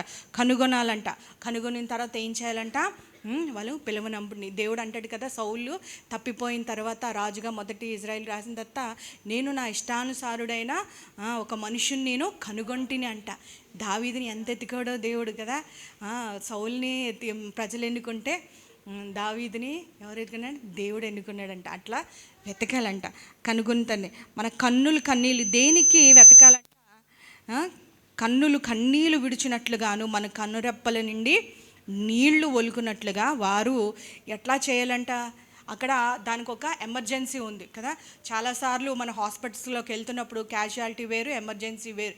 క్యాజువాలిటీ అంటే మామూలు ఓపీ తీసుకొని వెళ్తూ ఉంటాం, కానీ ఏదైనా యాక్సిడెంట్స్ అయినప్పటికీ ఎమర్జెన్సీ స్టేట్లో, అన్కాన్షియస్ స్టేట్లో తీసుకెళ్తున్నప్పుడు ఏం చేస్తూ ఉంటామంటే ఎమర్జెన్సీలోకే తీసుకెళ్తూ ఉంటాం కదా. అక్కడ చూసేది వేరు. అప్పుడు ఏంటంటే త్వరగా ట్రీట్మెంట్, చికిత్స జరుగుతుంది. ఇక్కడ కూడా ఏంటంటే పిలివరంపిండి ఓకే వచ్చారో పక్కన కూర్చోబెట్టండి అనట్లేదు. దేవుడు ఏంటంటే వారు పిలిచిన తర్వాత త్వరపడి మనకు రోదన ధ్వని చేయవలను. ఎందుకనగా ఏంటంటే రానే ఉగ్రత కొరకు చెప్తున్నాడు. మనం వలసపోతాము, అక్కడ మనము సిగ్గునొందాము.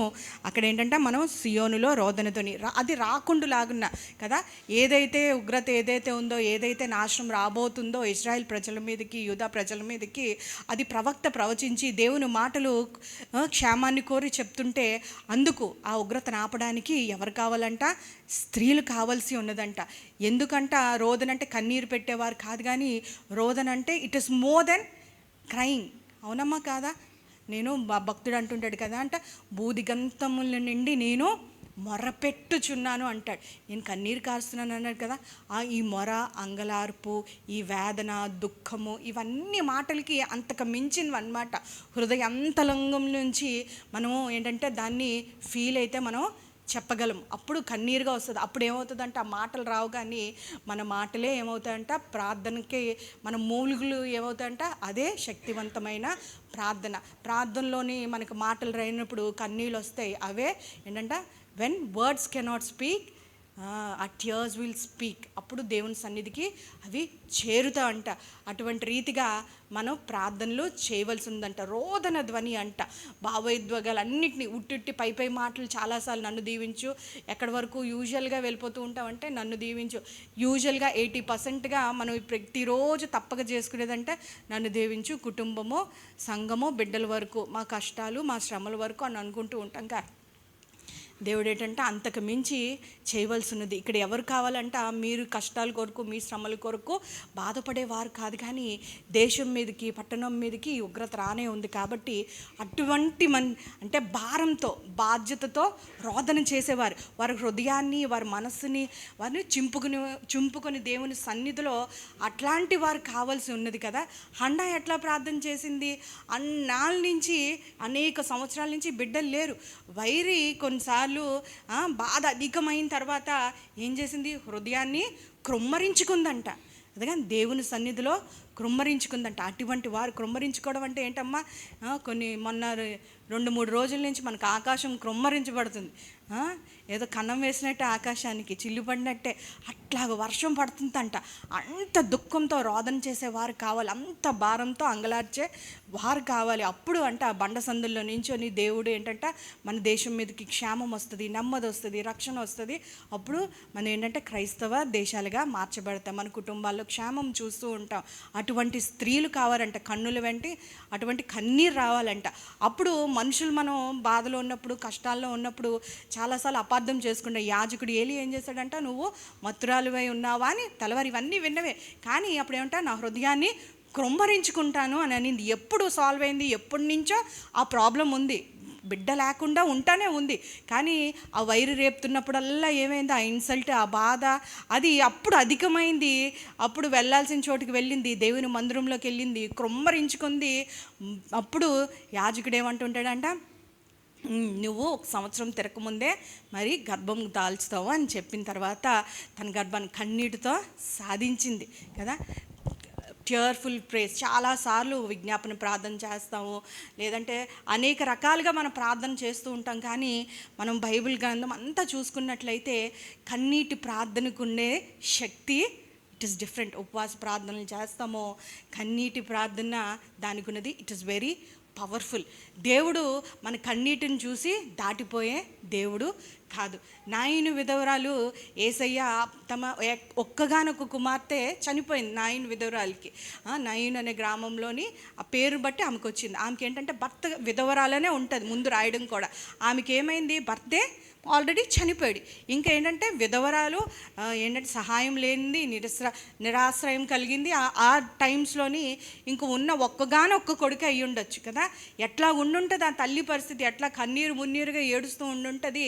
ఆమె గవిని బయటికి వస్తుంది, యేసయ్య అట్లాగా ఎదురుపడి వెళ్తూ ఉన్నప్పుడు ఆమెకి యేసయ్య తెలీదు, యేసయ్య ఎవరో ముడతాడు లేపుతాడు అని తెలియదు, విశ్వాసం తెలియదు. విశ్వాసం అంటే ఎరిగింది, యేసయ్యని అడగలేదు కూడా నా కుమార్ని బ్రతికించమని. కానీ యేసయ్య ఏమీ లేదు అక్కడ, ఏమి మాట్లాడుకున్నట్లు కానీ, అర్థించినట్లు కానీ, కేకలు వేసినట్లు కానీ కదా, కనాను స్త్రీ తన కుమార్తె కొరకు అడిగినట్లు కానీ అట్లాంటివి ఏమి సంభాషణ అయితే జరిగినట్టు అయితే లేదు. కానీ మన దేవుడు ఎట్లాంటి వాడంటే జాలిగల దేవుడు, కరుణామయుడని. అటువంటి దేవుని మనసును కరిగించేది ఏంటంట, మనకున్న ఏకైక ఆయుధం. స్త్రీలన్నిటికీ టక్కుమనంటే ఏడ్చేస్తూ ఉంటారమ్మా. వాళ్ళు చాలామంది ఏంటంట ఏడుస్తే భర్తలు వాళ్ళకి త్వరగా లొంగుతారు, వారికి కావాల్సినవి కావాలి, వారు కొనుక్కోవాల్సింది ఏంటంటే ఏం చేస్తారు, అడగాల్సిన విధంగా అన్నీ ప్రయత్నించి లాస్ట్గా ఏడుస్తూ ఉంటారు. నేను కొన్నిసార్లు విన్నాను కదా. అటువంటి ఆయుధాన్ని దేవుడు మనకి ఇదేంటంట, మనకి అటు విధంగా మనం లేము, కానీ కన్నీరంట మనకి ఏదంటే వాక్యానుసారమైనది, లేఖనానుసారమైనది. అటువంటి కన్నీరు మన దేవుని సన్నిధిలో కృమ్మరించినట్లయితే కరుణామయుడైన దేవుని మనసును కూడా కదిలించగలిగేది మన కన్నీరు అన్నమాట. అటువంటి రీతిగా అంటే ఆమె అట్లా వచ్చాడు, దేవుడు మాట్లాడలేదు, ఏమీ అడగలేదు, ఏమీ తెలియలేదు. కానీ దేవుడు కనికరం పడి కదా, జాలి చూపి ఆమె పరిస్థితిని ఎరిగి ఏం చేశాడు, ఏడుస్తుంది. బిడ్డ కోల్పోయింది, జీవితం అంతా పోయింది, కుమారుడు లేడు, భర్త లేడు అని ఏడుస్తుంటే దేవుడు అట్లాగా ఆయన పని మీద ఆయన వెళ్ళిపోయే దేవుడు కాదు, కానీ నా మార్గాన్ని నేను వెళ్ళిపోతాను, ఇంకా నేను చేయాల్సిన సమయం తక్కువే ఉంది, నాకు అనేక అద్భుతాలు చెయ్యాలని అడగలేదు కదా, నేనెందుకు చేయాలని దాటిపోయే దేవుడు కాదు. కానీ ఏం చేశాడంట, పాడిని ముట్టాడంట. పాడిని ముట్టి కుమారుని ఇదిగో నీ కుమారుడు అని చెప్పి విధవరాలకి ఇచ్చే దేవుడు. ఇదేనా మనం సేవిస్తున్న దేవుడు. మన కన్నీళ్ళలో ఉన్నప్పుడు, దుఃఖంలో ఉన్నప్పుడు, మనం ఏడుస్తున్నప్పుడు, ఒంటరిగా ఉండి దేవుని సన్నిధిలో కనిపెడుతున్నప్పుడు చూసి వెళ్ళిపోయి దేవుడు కాదు. అట్లా భర్త వెళ్ళిపోవచ్చు, బిడ్డలు మనం చూసి మనం ఏడుస్తున్నప్పుడు కన్నీరు కాదు, ఏడుస్తుందిలే మమ్మీకి అలవాటేలే అని అనుకొని వెళ్ళిపోవచ్చు. బంధువులు పట్టించుకోపోవచ్చు, మన అపార్థం చేసుకోవచ్చు. మనం చెప్తున్నప్పుడు మన కష్టాలు కొన్నిసార్లు అవునమ్మా అవునా అవునా అని అనుకోవచ్చు. పక్కన దాటిపోయిన తర్వాత దీనికి బాగా అయ్యిందిలే, ఎట్లాగే అవ్వాలే అని అనుకునే వారు కూడా ఉంటుంటారు. అట్లాంటి దేవుడు లేడు. ఎవరున్నా లేకపోయినా ఏమంటే ఆకాశమందు నీవు తప్పితే ఎవరు. మన గొప్ప ఆశ్రమం ఏంటంటే ఊరికినే మనకి దేవుడు చాలా మృదువుగా చేశాడని, చాలా సాఫ్ట్గా చేశాడని, మనం తయారు చేసిన విధానము డిఫరెంట్. దేవుడు మన పురుషుల్లాగా మనల్ని తయారు చేయలేదు. కానీ ఎందుకంటే ఏంటంటే మృదు స్వభావం కలవారు. కానీ ఈ రోజుల్లో ఎట్లా ఉన్నాయంటే పరిస్థితులు, ప్రపంచం అంతా దుఃఖించేవారు ధన్యులు అని ఉంటుంది. ప్రపంచానికి విరుద్ధంగా మనము ఏర్పరచబడిన వారం. అందుకే ఇక్కడ ఏంటంటే దుఃఖించేవారు ఎలా ధన్యులు అవుతారు, ధన్యతల్లోని అది ఇప్పుడు లోకమంతా ఏముంటుందంటే జీవితం ఒకటే, నువ్వు ఎంత సుఖించు, ఎంత సుఖంగా ఉండు, నీ పరిస్థితులు ఎంత ఇదిగా ఉండుంటే నీకు అంత మంచిది కదా. మనకి మిక్సీలు వచ్చేసాయి, వాషింగ్ మిషన్లు వచ్చేసాయి, అన్నిటికి ఇట్లాగా ఫోన్లో డబ్బులు ఉంటే చాలు, బజార్లకు వెళ్ళి కొనుక్కోవాల్సిన వస్తువులు గుండు సూది నుంచి ఏదైనా కూడా మనకి ఇంటి వరకు వచ్చేస్తుంది. డబ్బులు ఉంటే చాలు అంట. సుఖవంతం అయిపోయింది, విలాసవంతమైన అయిపోయిన జీవితంలో, ప్రపంచంలో, సమాజంలో ఉంటున్న దినాల్లో ఉంటున్నప్పుడు ఇప్పుడు ఏంటంటే దేవుడు ఏమంటున్నాడంట, మీరు దుఃఖించాలి. చూడండి, యాకోబు రాసిన పత్రికలో ఒక మాట ఉంటుంది. ఏముంటుంది చదవండి ఒకసారి. 5వ అధ్యాయం అనుకుంటాను, ఎవరైనా తీస్తే చదవండి. ఆఖరి అధ్యాయంలో ఉంటుంది.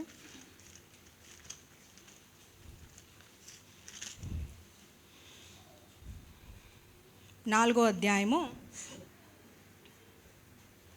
4:8 దేవుని యొద్దకు రండి, అప్పుడు ఆయన మీ యొద్దకు వచ్చును. పాపులారా మీ చేతులను శుభ్రం చేసుకొనిడి, దుమస్కులారా మీ హృదయములను పరిశుద్ధపరచుకొనిడి. వ్యాకుల పడుడి, దుఃఖపడుడి, ఏడువుడి. మీ నవ్వు దుఃఖమునకు, మీ ఆనందము చింతకు మార్చుకొనండి. ఇక్కడ చూడండి, యాకోబు ఏమంటున్నాడంటమ్మా, నిజమే దేవుని సన్నిధిలో సంతోషించాలి, మనుషుల ఎదుట సంతోషించాలి కదా. ఉపవాసం చేసినప్పుడు దుఃఖముఖము పరిసయలు అందరూ పెట్టుకుంటూ ఉంటారు. సద్దుకేయులు ఏంటంటే ఉపవాసం చేసినప్పుడు అందరికీ తెలిసినట్టుగా ముఖం వికారముగా అట్లా పెట్టుకోకూడదు, సంతోషంగా ఉండాలంట. కొన్ని చేసేటప్పుడు చాలా సంతోషంగా ఉండాలి, బయటికి కనిపించే. కానీ నీవు దేవునితో ఉన్నప్పుడు, అంతరంగంలో దేవునితో ఒంటరిగా ఉన్నప్పుడు ఏం చేయాలంట? మన హృదయాన్ని చింపుకోవాలంట. ఏంటంటే దుఃఖపడాలంట, ఏడవాలంట. మీ నవ్వును దుఃఖమునకు, మీ ఆనందము చింతగా. ఏడవాలంట. దుఃఖించేవారు ధన్యులు. కానీ ప్రపంచం ఏమంటే ఒకటే జీవితం, ఒకటే లైఫ్, ఒకటే వీకెండ్. ఎంత సుఖించు, జీవించు, తాగి మత్తులే ఉంటే, అంత తేలుతూ ఉంటే సుఖానుభవాన్ని కోరేవారు దేవుని కంటే. అటువంటి దినాలు ఉన్నాయి కాబట్టి అంత్య దినాల్లో అటువంటి రీతిగానే ఉన్నాయి.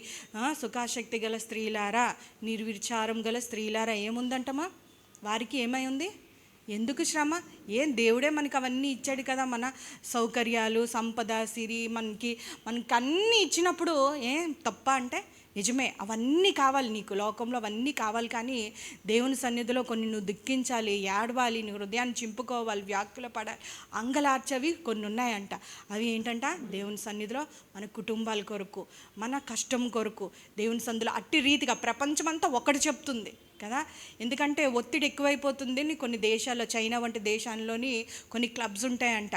వారికి ఇన్నాళ్ళు, మనకైతే ఇప్పుడైతే వైఫై ఉంది కాబట్టి ఎక్కడికి వెళ్ళవలసిన, ఇన్నాళ్ళు ప్రాజెక్టులు చేసుకోవాలన్నా, పిల్లలు చదువుకునే టైంలోని వాళ్ళకు ఒక క్యాబిన్స్లో ఉండే కంప్యూటర్ ఉండేది, వాళ్ళు ఉండేవారు. అంటే అట్లాగే ఏం చేస్తారంటే ఒత్తిడి తగ్గించడానికి, మానసిక ఆరోగ్యం పెంపొందించడానికి. ఎందుకంటే స్త్రీలకే మరి ప్రత్యేకంగా అంటే అట్లాంటి క్లబ్స్ లాగా ఏర్పాటు చేసి ఏంటంటే వాళ్ళు ప్రత్యేకంగా వెళ్తే అక్కడ టిష్యూస్ ఉంటాయంట, లేదంటే గ్లిసరిన్ ఉంటుందంట. అప్పుడు వారి బాధను, వారికి జరిగిన అవమానాన్ని, దుఃఖాన్ని, కష్టాన్ని పొడిచి గుర్తు తెచ్చుకొని కొంచెం సమయం ఉంటుందంట కదా, డబ్బులు పే చేసి వెళ్ళాలంట. ఏడ్చి దుఃఖించుకొని ఆ హృదయ భారాన్ని అంతా దించుకొని తర్వాత అప్పుడు హ్యాపీగా నవ్వుకొని వెళ్తూ ఉంటారంట. అంటే లోకం ఇచ్చే ట్రీట్మెంట్ అటువంటిది. మీరు ఎక్కువగా బాధపడకండి, కష్టాలు ఉంటాయి, శ్రమలు ఉంటాయి, కానీ మీరేంటంటే దానికి రిలీవ్ అవ్వాలి, దాని నుంచి విముక్తి చెందాలి అని చెప్పి అంటుంటుంది. కొంతమంది ఏంటంటే నవ్వు 4 విధాల చేయటంట, కానీ ఆరోగ్యం అంట. కొన్ని లాఫింగ్ క్లబ్స్ అని చెప్పి కొన్ని వచ్చాయంట యోగా థెరపీలోని, ముంబైలో. అన్నీ ఏంటంటే సామూహికంగా ఇట్లా కూడుకుంటారంట, పార్కుల్లోనే ఎక్కడో కూడుకొని ఏంటంటే వాళ్ళ కష్టాలు, బాధలు ఊరికి నవ్వుతూ ఉంటారంట. నవ్విన తర్వాత ఒకరిని చూసి ఒకరు, అలాగే ఒకరు చూసి ఒకరు అలా నవ్వుతూ మొత్తం అంతా గట్టిగా నవ్వుతూ ఉంటారంట. అట్లాగా హ్యాపీ హార్మోన్స్ అని చెప్పి కొన్ని మన శరీరంలో ఉత్పత్తి అవుతాయంట. అవుతుంది దానివంట బీపీ రాకుండా, లేదంటే ఇమ్యూనిటీ పెరగడానికి, ఒత్తిడి కానీ కొన్ని రోగాలు రావడానికి అట్లా చేస్తుంది. ఇది ప్రపంచం. కానీ దేవుడు ఏమంటున్నాడంటే నిజమే, నీకు సంతోషము, నెమ్మది అవి నేను ఇస్తాను, నీకు కావాల్సినవన్నీ నేను ఇస్తాను. కానీ వ్యాఖ్యలు పడాల్సింది, దుఃఖించాల్సినవి అవి చేయాలి. దుఃఖపడువారు ధన్యులు, ఎందుకంటే వారు ఒక దినాన ఓదార్చబడతారు. ఎవరు ఓదార్స్తారంటే ఇక్కడ మనం కార్చిన ప్రతి కన్నీటికి ఏంటంటే ఒక దినాన పరలోకంలోని ప్రతి బాష్ప బిందువు తోడు. ఈ దినాన్ని దేవుడు ఏం చేస్తున్నాడంటే మనకి ఒక వాగ్దానం ఇస్తున్నాడంట.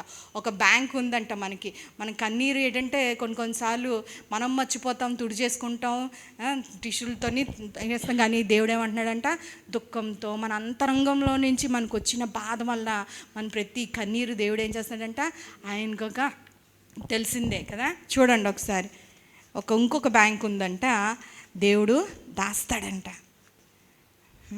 మనకి విలువ లేనివన్నీను, మనకి అక్కర్లేనివి ఎవరైనా దాచుకుంటామమ్మా ఎప్పుడన్నా కన్నీరుని? అది కన్నీరు దాచినా కూడా 56వ కీర్తన 8వ మాట ఎవరైనా తీస్తే చదవండి. ఎస్ అక్క. ఎట్లా కవిలిలో అంటే పుస్తకంలోనంట. కన్నీళ్ళు ఏం చేస్తాడంట, బుడ్డిలో దేవుడు దాస్తాడంట. మన ఇంకోటి ఏంటంటే దేవుడు మన తల వెంట్రుకలను లెక్కిస్తాడంట. తల వెంట్రుకలను లెక్కిస్తాడంట. అవి మనకే పెద్ద లెక్కగా ఉండవు.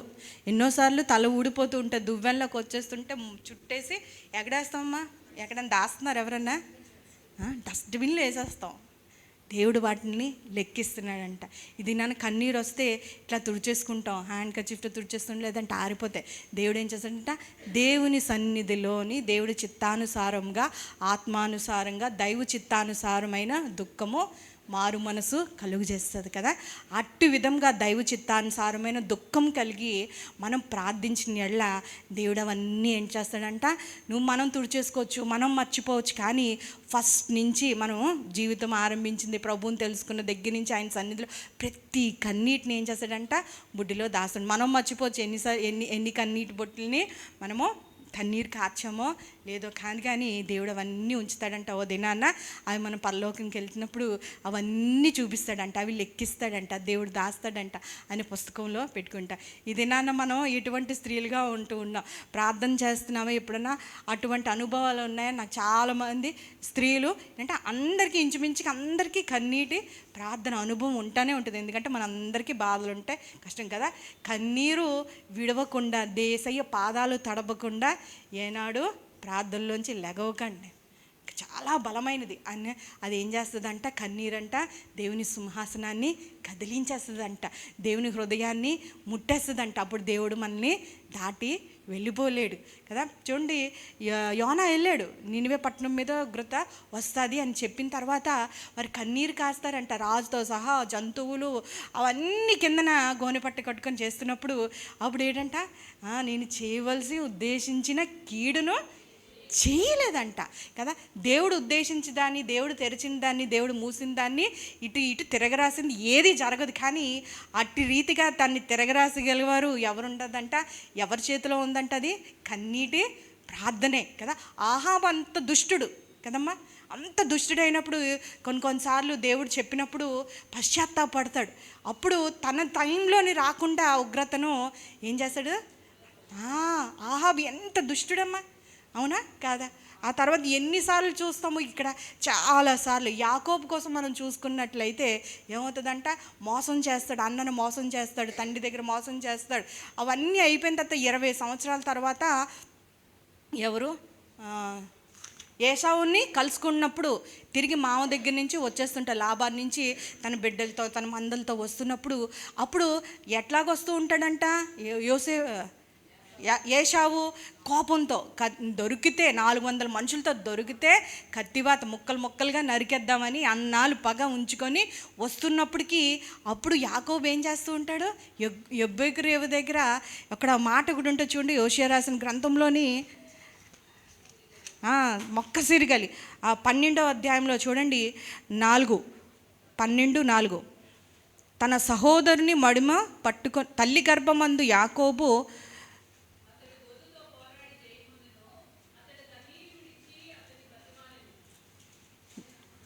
అదేనక్క అమ్మ తీశారమ్మా, 750 పేజ్ తీశారమ్మా. అతడు దూతతో పోరాడి జయముందను అతడి కన్నీరు విడిచి. ఎవరు విడిచారు? ఈరోజు సమాజం ఏం చెప్తుందంటే, పురుషులు ఏడ్చే పురుషుణ్ణి నమ్మొద్దు అంటుంటుంది. Real men don't cry. కానీ మనకి బైబిల్ ఏం చెప్తుంది, బిగ్ గర్ల్స్ డోంట్ క్రై. పెద్ద యవనస్తుల అమ్మాయిలు, ఇది లోకం కానీ ఇక్కడ ఏంటంటే మన భక్తులందరూ చూస్తున్నప్పుడు యేసయ్య ఏడ్చారు, కన్నీరు విడిచినట్లు మనకు ఉంటుంది బైబిల్ గ్రంథంలోని. సమూయేలు శత్రువైన ఏంటంటే ఎవరు, సౌలు కొరకు దేవునికి విరుద్ధంగా అవిధేయుడుగున సౌలు కొరకు సమూయేలు రాత్రంతా ఏడుస్తూ ఉంటాడు అన్నమా, కనిపెడుతూ ఉంటాడు, దుఃఖపడుతూ ఉంటాడు. అట్లాగా అనేక పరిస్థితుల్లోని భక్తులందరూ ఏంటంట ఏడుస్తూనే ఉంటారు. ఇర్మియాకి ప్రవక్తకి పేరేంటంట, విలపించే ప్రవక్త. విలపిస్తుడు అంటే విలాప వాక్యాలు అంత విలపించాడేమో, కానీ విలాప వాక్యాల పుస్తకం ఆయన రచించిందే కదా. అట్లాగా ఏముందంట, ఇక్కడ యాకోబు ఒక రాత్రి కన్నీళ్ళు ఎట్లా మొగసిరి కలిగి పోరాడాడంట, దేవుణ్ణి వెళ్ళనివ్వట్లేదంట. ఆ భయం ఏం చేసిందంట, అప్పుడు యాకోబు రాత్రి ప్రార్థన చేస్తున్నప్పుడు యాకోబు కన్నీళ్ళు కార్చిన తర్వాత ఏం చేసిందంట, తెల్లవారుసరికి ఏమవుతాడు, ఇజ్రాయేల్ అవుతూ ఉంటాడు. ఒక మోసగాడు తెల్లవారేసరికి ఒక జనాంగానికి తండ్రిగా మార్చబడుతూ ఉంటాడంట. మనం బాహ్యంగా శుద్ధీకరించుకోవడానికి స్నానాలు చేస్తూ ఉంటాం, పర్ఫ్యూమ్స్ కొట్టుకుంటాం, చక్కగా అందంగా అలంకరిస్తాం. కానీ దేవుడు బాహ్యాన్ని మాత్రమే చూసే దేవుడు. అంతకన్నా ఎక్కువగా ఏంటంటే అంతరంగాన్ని చూసే దేవుడిని మనం నిర్లక్ష్య పెట్టేస్తూ ఉంటాము. కానీ అంతరంగాన్ని శుద్ధి చేసేది ఉంటుంది. బయట నుంచి మనం వేసుకొని మనం శుద్ధీకరించుకుంటాం, కానీ కన్నీరు లోపలిని శుద్ధి చేసేది, బయటికి వచ్చేది అది ఏంటంటే కన్నీరుగా అది బయటికి రావాలి. అది మన హృదయాంతరంగాన్ని, మన పరిశుద్ధతను కాపాడుతుంది అన్నమాట. అది కన్నీరు మనల్ని శుద్ధి చేస్తుంటుంది. చూడండి, పరిసయ్యుడు శుంకరి ఇద్దరు వెళ్తూ ఉంటారు. దేవుని మందిరానికి వెళ్తున్నప్పుడు పరిసయ్యుడు నేను ఇన్ని చేస్తున్నాను, నేను ఇంత భక్తి గలవాడిని అని చెప్పుకుంటూ ఉంటే శుంకరి ఏం చెప్తాడంట, ఆకాశం తట్టు చూచుటకైనను యోగ్యత లేదని కన్నీళ్ళు విడుస్తూ రొమ్ము కొట్టుకుంటూ ఏంటంట, ఎప్పుడు దుఃఖం వస్తుంది, మన పాపపు స్థితి వస్తున్నప్పుడు కన్నీళ్ళు వస్తూ ఉంటాయి. అవును, నాకు ఇంత గొప్ప రక్షకుడు ఉన్నాడు, ఆయన ఎదుట నాకు రక్షకుడు కావాలి, నా పాపాన్ని నేను తీసివేసుకోలేను, ఇది నా పాపపు స్థితి, ఇది నా గతి, ఇంతటి దీన స్థితిలో, ఇంతటి ఏంటంటే మరణ స్థితిలో, మరణ ఛాయల్లో ఉన్నప్పుడు దేవుడు నన్ను లేవనెత్తున్నాడు. ఇన్నిసార్లు నేను పడిపోతున్నాను, నన్ను లేవనెత్తువాడు, నన్ను బలపరిచేవాడు దేవుడే అని చెప్పి అటువంటి స్థితిని మనం గ్రహించినప్పుడైతే ఆత్మలో దీనుడైన వాడు ధన్యుడు. ఆత్మలో దీనత్వం అంటే నేను ఏదైనా చేసుకుంటాను, నా వల్ల నేను ఏదైనా నా ఆత్మీయ జీవితాన్ని కొనసాగించుకునే వాడు కాదు. ఆత్మలో దీనుడైన వాడిని దేవుడు లక్ష్య పెట్టాడు, కానీ ఆత్మలో ఏంటంటే దీనత్వం. అవును ప్రభువా, ప్రతి విషయానికి దేవుడి మీద ఆధారపడడానికి నా దిక్కు నీవే, నా ఆశ్రయము నీవే ప్రభువా, నన్ను రక్షించగలవాడు, నన్ను ఈ పాపంలోంచి విమోచించగలది నీ రక్తమే అని చెప్పి ఆయన తట్టు తిరిగినప్పుడు మన పాపపు స్థితి మనం ఎరిగితే ఏమవుతుందంటే అప్పుడు ఏమంటే కన్నీరు వస్తుందంట. వారు ఓదార్చబడతారంట. దేవుడు అప్పుడు ఏం చేస్తాడంట, మనల్ని ముడతాడు, ఆయన రక్తంతో మనల్ని స్వస్థపరుస్తాడు, మరలా ఆత్మీయ జీవితాన్ని ముందుకు వెళ్ళడానికి కొనసాగిస్తాడు. ఇటువంటి భక్తులందరూ ఏమయ్యారంట, వారు కన్నీళ్ళు విడిచారు, వారు దేవునితో మొగసిరిగలిగి పోరాడి ఈ దినాన్న ఈ సంవత్సరము 10 నెలలు ముందుకు వచ్చాం. ఏ విషయంలోని ప్రభువా ఈ విషయంలో నేను జయించలేకపోతున్నాను, నేను ఓడిపోతున్నానని పై మాటలు చెప్పి, ఏదంటే ఉచ్చరించాల్సిందని చెప్పి ఆ పై మాటలు చెప్పి మనం ముందుకు వెళ్ళిపోతున్నామో, దాంట్లో ఆ పాపంలోని అందులో జయం పొందలేకపోతున్నామో, లేదంటే వెనుతిరిగిపోతున్నామో, మనం ఏ విషయంలో అయితే ఓడిపోతున్నామో ఈ సంవత్సరంలో, ఆ సంవత్సరంలోని ఎందుకు ఓడిపోతున్నామంట, నిజంగా పోరాడాల్సినంత పోరాడలేదు. మీరు రక్తం కారునంతగా మీరు ఏం చేయలేదమ్మా, పాపంతో పోరాడలేదు. పాపంతో పోరాడాలంటే రక్తం కారినంతగా అంట. ఏసైకి గెత్సెమనీలో ఏమైందంటే చెమట రక్త బిందువులుగా కారిందంట, అంత అంగలార్చారంట. ఎందుకంటే అటువంటిది ఆయన మీద మోపబడిన భారము, లోక పాపములు మోసుకొని పోవు గొర్రెపిల్లగా ఆయన గెత్సెమనీలో ఆయన దుఃఖించాడు, వ్యాకులపడ్డాడు, ఏడ్చి ఉన్నారు. కాబట్టి అంత భారం ఉంది కాబట్టి ఏమైందంట, అట్టి విధంగా మనము పోరాటలేదు. కానీ అందుకే ఇంకా మన నోట్లో అబద్ధాలు ఉన్నాయి, అందుకే ఇంకా మోసం ఉంది, లేని మాటలు అవన్నీ మన జీవితాన్ని ఎందుకు వెళ్తున్నాయంట, మనము కన్నీరు కార్చి మనం ఏంటంట, దేవుడు ఎట్లా మార్చాడంట ఈ భక్తుడిని. ఆ తర్వాత ఇక్కడ ఏంటి, యాకోబు ఏమయ్యాడు, ఇశ్రాయేల్గా మారాడు. దేవుడు ప్రత్యక్షమయ్యాడు, తన మడిమిని పట్టాడు, తన తర్వాత యాకోబుని ఇశ్రాయేల్గా మార్చాడు. శుంకరు ఏమవుతాడంట, పరిసయ్యుడు శుంకర్ అయితే నీతిమంతుడిగా తీర్చబడలేదు, కానీ వెళ్తున్నప్పుడు తన దీనత్వాన్ని, తన స్థితిని ఎరిగిన దేవుడు రొమ్ము కొట్టుకొని, ప్రభువా నేను పిలుచుటకు అర్హుడని కాను, నేను నిలబడటానికి ఆకాశం తట్టు చూడటానికి కూడా నేను అర్హుడిని కాదు అని తన స్థితిని చూపించుకుంటా. ఎవరు నీతిమంతుగా దేవుడిని నీతిమంతుడే, ఇన్ని చేశాను నేను అన్ని చేశాను అని చెప్పిన వాడిని నీతిమంతులుగా దేవుడు తీర్చలేదు. కానీ ఏంటంట, శుంకర్ని పరిసయ్యుడిని కాదు, కానీ చెప్పండి అక్క, అటువంటి శుంకరిగా అది తన పాపం దాచిపెట్టువాడు వర్ధిల్లుడు, కానీ తన పాపమును ఒప్పుకునేవాడు వర్ధిల్లును కదా, కనికరము పొందును. అట్టి రీతిగా ఏమైందంట, అట్టి రీతిలో మన పాప స్థితిలో ఉన్నప్పుడు కన్నీరు వస్తూ ఉంటుంది. మన కష్టంలోని, మన శ్రమల్లో ఇంకెప్పుడు వస్తూ ఉంటుందమ్మా కన్నీరు. పై మనం ఏదో దేవుడు మొక్కుబడిగా వచ్చి దేవుని సన్నిధిలో విశ్వాసపు లేని ప్రార్థనలు చేసినప్పుడు మనం మన శ్రమల్లో విడిపించబడం. అట్టి రీతిగా యోబు ప్రార్థన చేస్తూ ఉంటాడు. చూడండి, యోబు రాసిన పత్రిక గ్రంథంలోంచి ఒక మాట ఉంటుంది, నాకు తెలిసి యోబు 16:20 ఎవరైనా తీస్తే చదవండి. యోబు 16:20 చెప్పండి అక్క.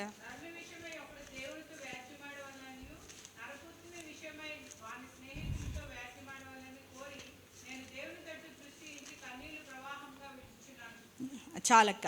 ఇప్పుడు యోబు ఏం చేస్తున్నాడమ్మా, తనకి స్నేహితులు ఉన్నారు, యోబు స్నేహితులు వచ్చారు, వారి కొరకు ఆదరణగా ఉండటానికి వచ్చి ఉన్నారు, ఎన్నో మాటలు చెప్పారు, వారందరూ ఉన్నారు. కానీ యోబు ఏం చేస్తున్నాడు, దేవుని తట్టు తిరిగి శ్రమల్లో, బాధల్లో, కష్టంలోని ఏం చేస్తాడంటే కన్నీళ్ళు ఎట్లా వచ్చాయి, ప్రవాహముగా విడుచుచున్నాడు. దేవుని సన్నిధిలోని దేవుని తట్టు తిరిగి కన్నీళ్ళు ఎట్లాగొచ్చాయి, 2 చుక్కలేవో కార్చామా లేదా అని తుడిసేసుకొని వచ్చలేదు. కన్నీరు ప్రవాహంగా ఈ కన్నీరు వ్యర్థమైందమ్మా, లేదు.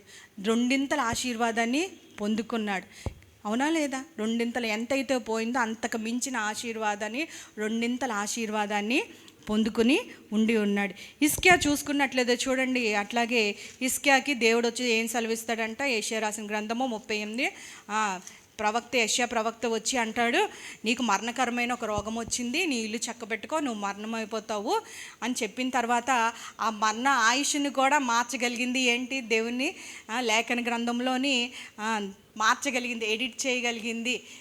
ఇంక ఏది అది జరుగుతుంది, వాక్యానుసారంగా జరుగుతుంది, సున్నైనా పొల్లైనది అది అవుతుంది అని అన్నప్పటికీ కూడా ఏది మార్చిందంట, హిజ్కియా కన్నీటి ప్రార్థన. అప్పుడు అంటూ ఉంటాడని తన ముఖమును గోడ తట్టు తిప్పుకొని ఎవరి వైపు వెళ్ళలేదు. యెషయా బలమైన ప్రవక్త ఆ టైంలోని కదా, 100కి 200% చెప్పిన మాట జరిగే ప్రవక్త అయినప్పటికీ యెషయా తట్టు తిరగలేదు. మీరు వచ్చారు కదా, మీరు చెప్పారు కదా, ఆయన కాళ్ళ మీద పడిపోలేదు, మీరే ప్రార్థన చేయండి అని అనలేదు, గోడ తట్టు తిరిగాడు. గోడ తట్టు తిరగడం అంటే ఏంటంట, దేవుని తట్టు ఏ దిక్కు తిరగలేదు, కానీ మనుషుల తట్టు తిరగలేదు. వెనువెంటనే తిరిగి ప్రభువా నేను ఎంత యథార్థ హృదయుడే, సత్యముతో ఎట్లు జీవించానో నీకు తెలుసు కదా అని అంటే, దేవుడు ద ఫాస్టెస్ట్ రిప్లై ఎక్కడంట, ఇంకా వెళ్ళనే లేదంట, అంటే అంతఃపురంను ఇంకను దాటలేదంట. దాటకున్నప్పటికీ ఏమని చెప్తాడంట, నీ కన్నీళ్ళు విడుచుట చూచిన తర్వాత నీ ప్రార్థన నేను అంగీకరించి తిని అని ఉంటుంది. అంటే కనీసం ప్రవక్త చెప్పిన ప్రవక్త ఆ మాట, ఆ వర్తమానం తెచ్చిన ప్రవక్త అంతఃపురాన్ని విడిచి వెళ్ళలేదు, కానీ వెంటనే దేవుడు మరలా వెళ్ళు యెషయా, మళ్ళీ 15 సంవత్సరాలు నేను ఆయుష్. ఎందుకంటే ఏది మార్చిందంటే దేవుడు మనసుని, ఏది దేవుని తీర్మానాన్ని, దేవుని శాసనాన్ని మార్చిందంటే అది యెషయా అట్లాగే జీవించాడు అనుకోవచ్చు. కానీ యెషయా కన్నీరు ఏంటంటే ప్రార్థన వెనువెంటనే ద ఫాస్టెస్ట్ రిప్లై అని అనుకోవచ్చు కదా. కన్నీటి ప్రార్థనలో అంత శక్తిగల వారమై ఉన్నాం. ఈ దినాల్లోని మన ప్రార్థన అంశములు ఏమై ఉన్నాయి, ఎంత దేవుని సన్నిధిలో ప్రార్థన చేస్తున్నప్పుడల్లా, మోకాలు వేస్తున్నప్పుడల్లా కన్నీటితో జయించాల్సినవి ఇంత శక్తి ఉందని మనకు తెలిసినప్పటికీ కన్నీటితో ప్రార్థన చేస్తున్నావా? ఇంకా ఎందుకు కష్టాల్లోని, శ్రమల్లోని, పాపంలో నిలువెచ్చిన స్థితి, జయించలేని స్థితి, మరలా ఆత్మీయ స్థితిలో పడిపోతున్నాం, తిరిగిపోతున్నాం, విశ్వాసంలో బలంగా లేవు అని అంటే చేయాల్సింది చేయలేకపోతున్నాం, నేర్చుకునాల్సింది చేయలేకపోతున్నాం కదా. ఇంకా ఏంటంటే మన హృదయం కఠినమైపోతుంది, సుఖాశక్తి గల వారమైపోతున్నామేమో. సుఖాన్ని ఆశ్రయిస్తున్నాం, దేవుని సన్నిధిలోని ఆ దుఃఖాన్ని వ్యాఖ్యపడ అటువంటి భారము మనకి రావట్లేదేమో. మొక్కుబడిగా మనం ప్రార్థన చేసి లెగిసిపోతున్నామేమో. ఇది నాన్న మెత్తని హృదయాలు దేవుని సన్నిధిలో కావాలి. ఎస్కేల్ అంటాడు కదా, కఠినమైన రాతి హృదయాల్ని తీసివేసి, వాళ్ళ మాట వినట్లేదు, చెరలోకి వెళ్ళిపోయిన తర్వాత అప్పుడు దేవుడికి మాట చదివిస్తాడు. ఎన్ని ప్రవక్తలు పంపించాను, పెందలగాడనే ప్రవహించాను, న్యాయాధిపతులను లేపాను, లేదంటే నాయకులు లేపాను, ప్రవక్తలను పంపించాను, అంతమంది చేసి అన్ని మాటలు విని పక్కన పెట్టేసి వినలేదు, వారిని చంపించారు. ఇప్పుడు ఏంటంటే 70 సంవత్సరాలు చెరలో ఉన్నారు. ఇప్పుడు మీకు ఏం చేస్తాను, మాట వినాలంటే హార్ట్ సర్జరీ. ఇంక మీరు నా మాట వినట్లేదు, మీ రాతి హృదయాన్ని నేను తీసేస్తాను కదా. అటువంటి హృదయాన్ని తీసి మెత్తని హృదయాన్ని కావాలి. యెషయా అప్పుడు కిందటి వారం మనం చదువుకున్నాం కదా, హుల్దా ప్రవక్త ఉగ్రత వస్తుంది దేశం మీదకి అని చెప్పి ధర్మశాస్త్రాన్ని విప్పి చెప్పినప్పుడు ఏంటంట, దేవుడు ఏమంటాడు, నీవు నీ సన్నిధిలో తగ్గించుకొని మెత్తని మనసు గలవాడే. ఎప్పుడు మనం తగ్గించుకోగలము, ఎప్పుడు దేవుని సన్నిధిలో కన్నీరు కార్చమని అంట, నేను దిస్సు దట్టు మన అధికారాన్ని, మనం ఇది అది, నా ఎక్స్పీరియన్స్ ఎంత, ఇది ఇన్ని, అట్లాంటిది ఏమీ లేదు. ప్రభువా, యు ఆర్ మై నా దిక్కు నీవే, నాకు ఇంక వేరే ఆశ్రయం లేదని దేవుని సన్నిధిలో మనం తగ్గించుకొని మెత్తని మనసు గలవారమై దేవుని సన్నిధిలో మనం ఉంటే దేవుడు దాటిపోయే దేవుడిగా. దేవుడికి ఇష్టమైనవి చాలా ఉన్నాయంట, అవి చూసినప్పుడు అవి ఆయన ఉన్నప్పుడు అది దేవుడు వెళ్ళిపోయి అలక్ష్యం చేసే దేవుడు కాదు. కానీ చూడండి 51వ కీర్తనలోని ఉంటుంది కదా, విరిగి నలిగిన మనసు ఆయనకు ఏంటంట, ఆయనకి ఇష్టమో విరిగి నలిగిన మనస్సే ఆయనకు ఇష్టమా. కింద నుండి ఇంకా ఉంటుందన్నమాట, కింద ఉంటుందక్క ఇంకా 51లోనే, విరిగిన మనస్సే దహన బలి నీకు ఇష్టం కాదు, విరిగిన మనస్సే దేవునికి ఇష్టమైన బలులు.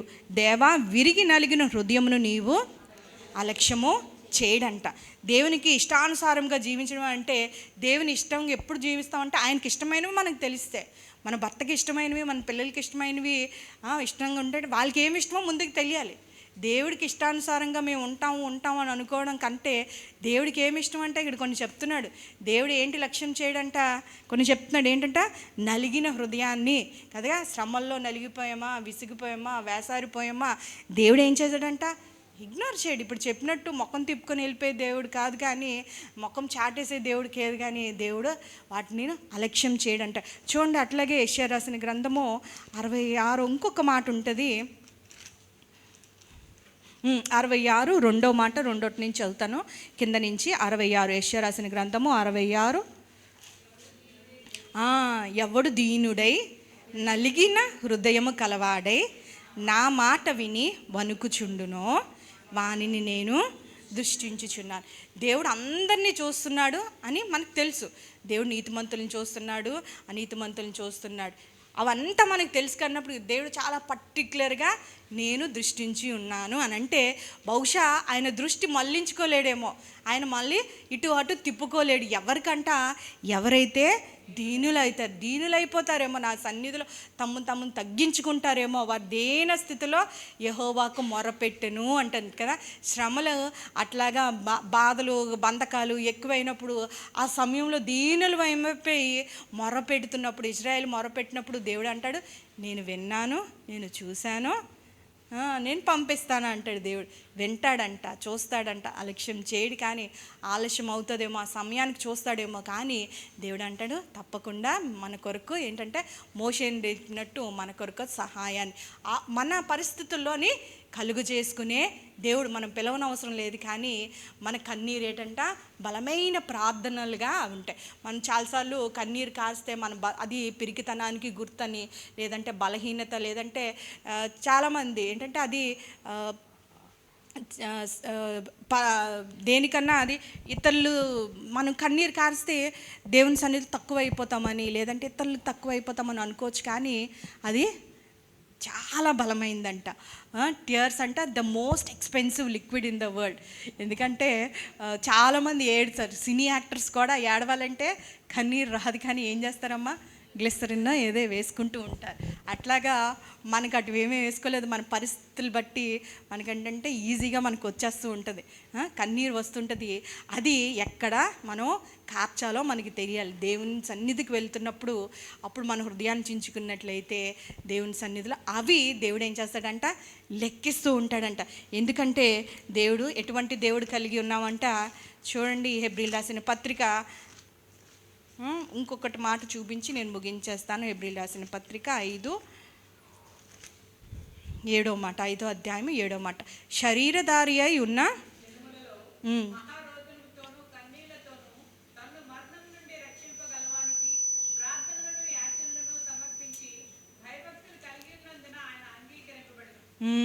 ఎవరమ్మా, ఎవరు ఏడ్చారంట, యేసయ్య ఆడాలా, ఆయన ఏమైంది, దేవుడు కదా, దేవాది దేవుడు కదా, ఏమైంది, శరీరధారి ఉన్న దినముల్లో ఎట్లా ఏడ్చాడంటే మామూలుగా ప్రార్థన చేయలేదంట.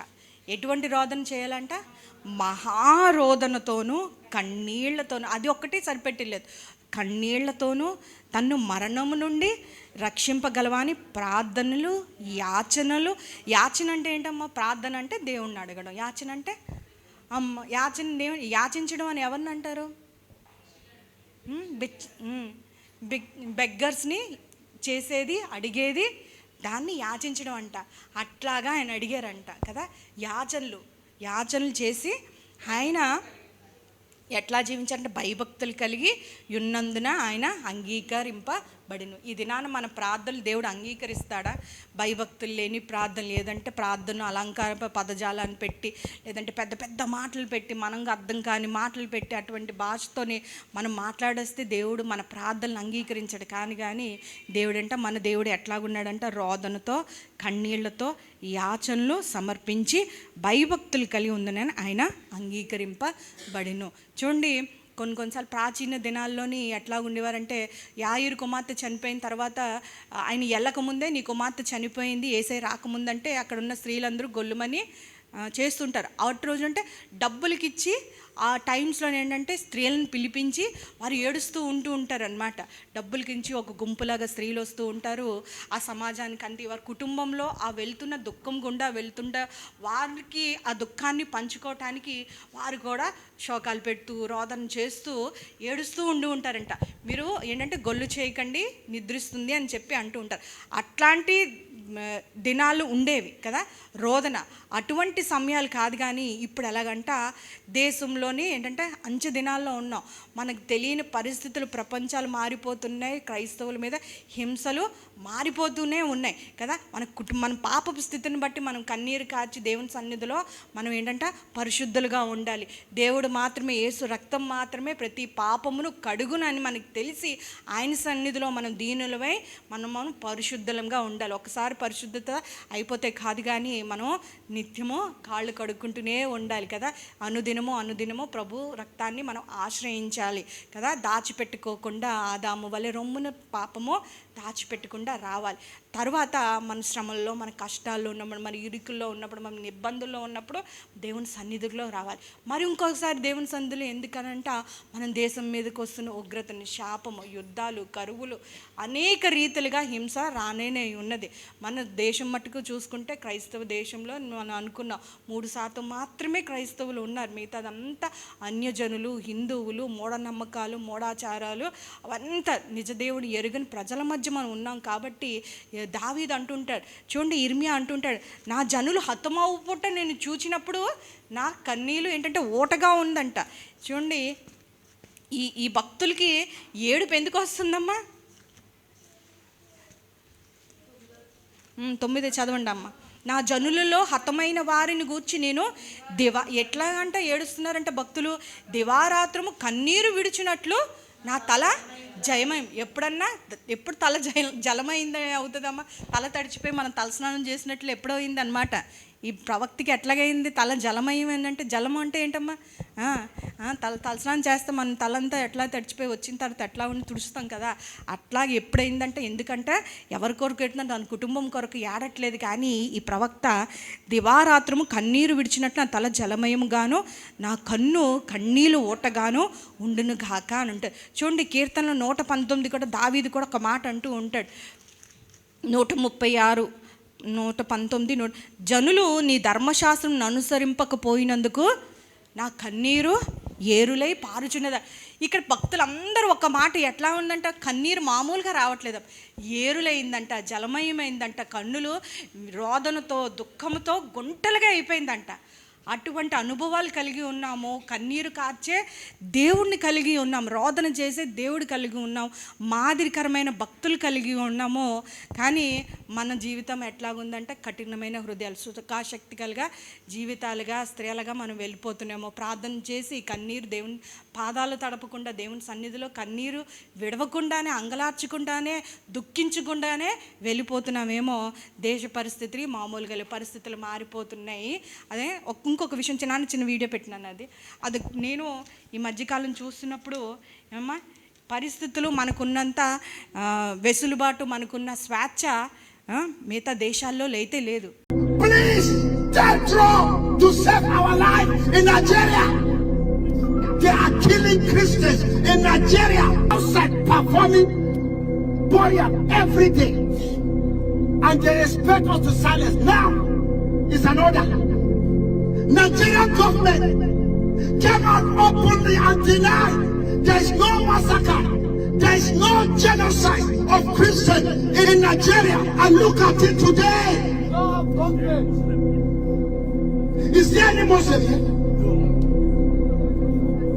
United Nations, I know you're watching it. American Senate, you are watching what I'm doing, I'm saying here. Special advisor to Trump. Now, please tell Trump to save our life in Nigeria. They are killing Christians in Nigeria.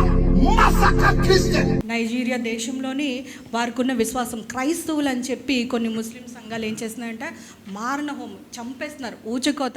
కొన్ని సంఘాల మీద కనబడుతున్నాయమ్మా, ఒక్కరినొక్కరిని పాతి పెట్టట్లేదు. కానీ ప్రస్తుతానికి లక్షల మంది హతసాక్షులు క్రీస్తు కొరకు ఏంటంటే వారు సంఘంలో ఆరాధిస్తుంటే వారిని ఏంటంటే సంఘాలని కాల్చివేస్తున్నారంట, వారు పట్టుకుంటున్నారంట, క్షిరక్షేత్రం చేస్తున్నారు.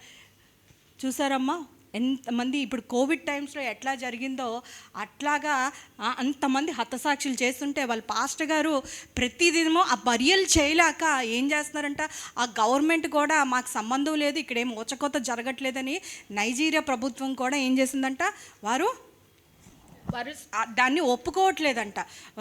వాటిని ఏంటంటే చిన్న వారి మధ్య ముస్లింల మధ్య లేదంటే క్రిస్టియన్స్ మధ్య జరుగుతున్న వాటిలో వివాదాలలాగా వదిలిపెట్టేసి అక్కడ ఏం జరగట్లేదు అంటే ఈ పాస్టర్ గారు ఏం చెప్తున్నారంటే అగ్రరాజ్యం USA అమెరికా కాబట్టి మీరు కలగజేసుకోండి, మీరు సహాయం చేయండి అని అర్థిస్తున్నారు. ప్రపంచానికి ఒక సంకేతాన్ని, ఒక మెసేజ్ని ఇస్తున్నారంట. ఉదయం లేచిన దగ్గర నుంచి ఆయన మాస్ బరియలు చేస్తున్నారు, పెద్ద గుంటగా తవ్వి ఒక 100 మందిని 200 మందిని చేయలేకపోతున్నారంట. అందుకేంటంటే ప్రపంచమంతా ప్రార్థించే వారి కొరకు ఎదురు చూస్తున్నారంట. అక్కడ అనేక మంది వారు విశ్వాసం కొరకు అంతటి మరణాన్ని దగ్గరగా చూస్తున్నప్పటికీ వారు చంపేస్తాము, మీ విశ్వాసాన్ని వదిలిపెట్టండి క్రైస్తవులుగా, వారిని బలవంతంగా వారిని క్రైస్తవులు కాకుండా మార్చడానికి ప్రయత్నిస్తున్నప్పటికీ కూడా వారు క్రైస్తత్వాన్ని వదిలిపెట్టట్లేదంట. బ్రతుకుట క్రీస్తే చావైతే మేలు అన్న రీతిలోని వారు చావటానికైనా సిద్ధమవుతున్నారు, కానీ వారి విశ్వాసాన్ని విడిచిపెట్టట్లేదంట. ఇప్పుడు ఇవన్నీ చాలా ప్రపంచం ఇది ఒక్కసారి మాత్రమే కదా, అనేక ప్రపంచ సంఘటన జరుగుతుందో ప్రస్తుతం ఉలిక్కి పడేది ఈ ఒక్క వార్త మాత్రమే. మనం ఇంతటి చూసినప్పుడు ఎట్లాగ దేవుని సన్నిధిలో మనం కన్నీరు కార్చుకుంటా మన కుటుంబాల కొరకే మనం ప్రార్థన చేసుకొని మన కుటుంబం, మన బిడ్డలు, మన క్షేమం కొరకే, మన ఆరోగ్యాల కొరకు లేచిపోతాం అనేది ఆలోచించుకోవాలి. ఎందుకంటే ఇంకా భయంకరమైన ఉగ్రత దేవుడు రానేని ఉన్నప్పుడు ఇంకా పరిస్థితులు మారిపోతుంటాయి. మన విశ్వాసం కొరకు పెను సవాళ్ళు లేకెత్తే రోజులు రానున్న రోజుల్లో కఠినమైన పరిస్థితుల్లోకి మనం వెళ్ళినప్పుడు కన్నీళ్ళు కార్చాల్సిన పరిస్థితి ఉన్నది. ప్రతి స్త్రీకి అది ఆయుధంగా దేవుడు ఇచ్చి ఉన్నాడు. కన్నీరు కార్చే ప్రతి స్త్రీని దేవుడు, నేను అన్నట్టు దేవుడు దాటిపోయే దేవుడు కాదు. ఆ ఉగ్రత రాకుండా అంటే ఆ మధ్యలోని మనం నిలబడి టు స్టాండ్, బండ సందుల మధ్య మనం నిలబడాల్సిన పరిస్థితులు ఉన్నాయి.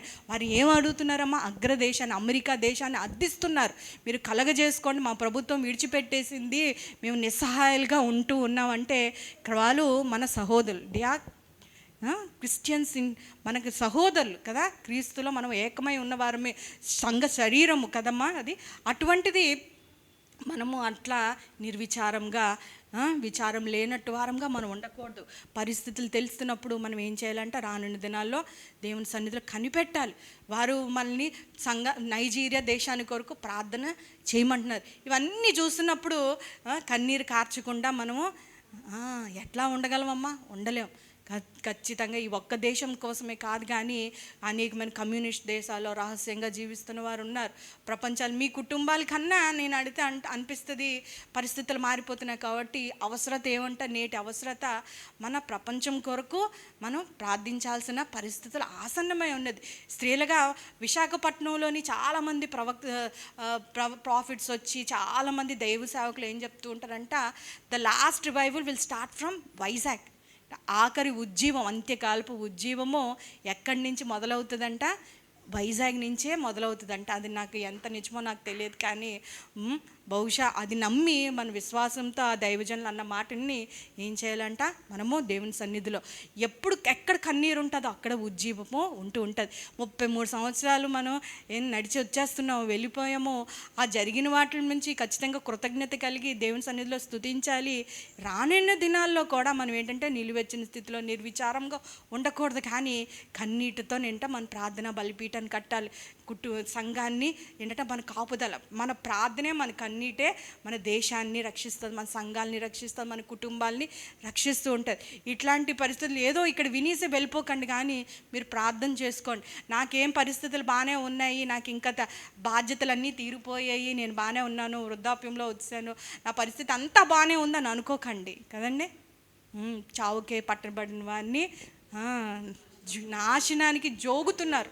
అటువంటి వారినంతా బాధ్యత నాకు తెలియదు అని అనుకోవడానికి పరిస్థితి కాదు, కానీ హృదయాంతరంగంలో పరిశోధించే దేవుడు దినాన మనం నిలబడతామో వారందరి కొరకు కన్నీరు కార్చి మన దేశాన్ని మన ప్రపంచాన్ని రక్షించుకోవాలని రోదన చేసే స్త్రీల కొరకు గాడ్ వాంటెడ్ వీపింగ్ ఉమెన్స్.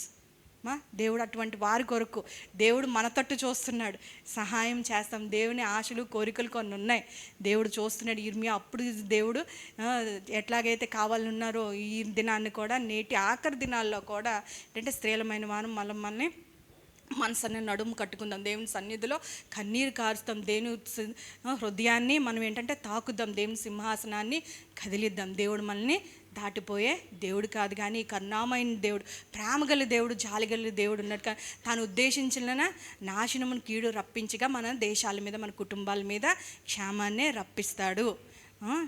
ఓకేనమ్మా, దేవుడి కొద్ది మాటలు దీవించును గాక. అట్లా కళ్ళు మూసుకుంటే మనం చిన్న ప్రార్థన చేసుకొని ముగించుకుందాము. పరిశుద్ధుడా, ప్రేమగల తండ్రి, కృపగల దేవా, ఘనమైన నామానికి స్తుతులు స్తోత్రములు చెల్లిస్తున్నాం ప్రభువా.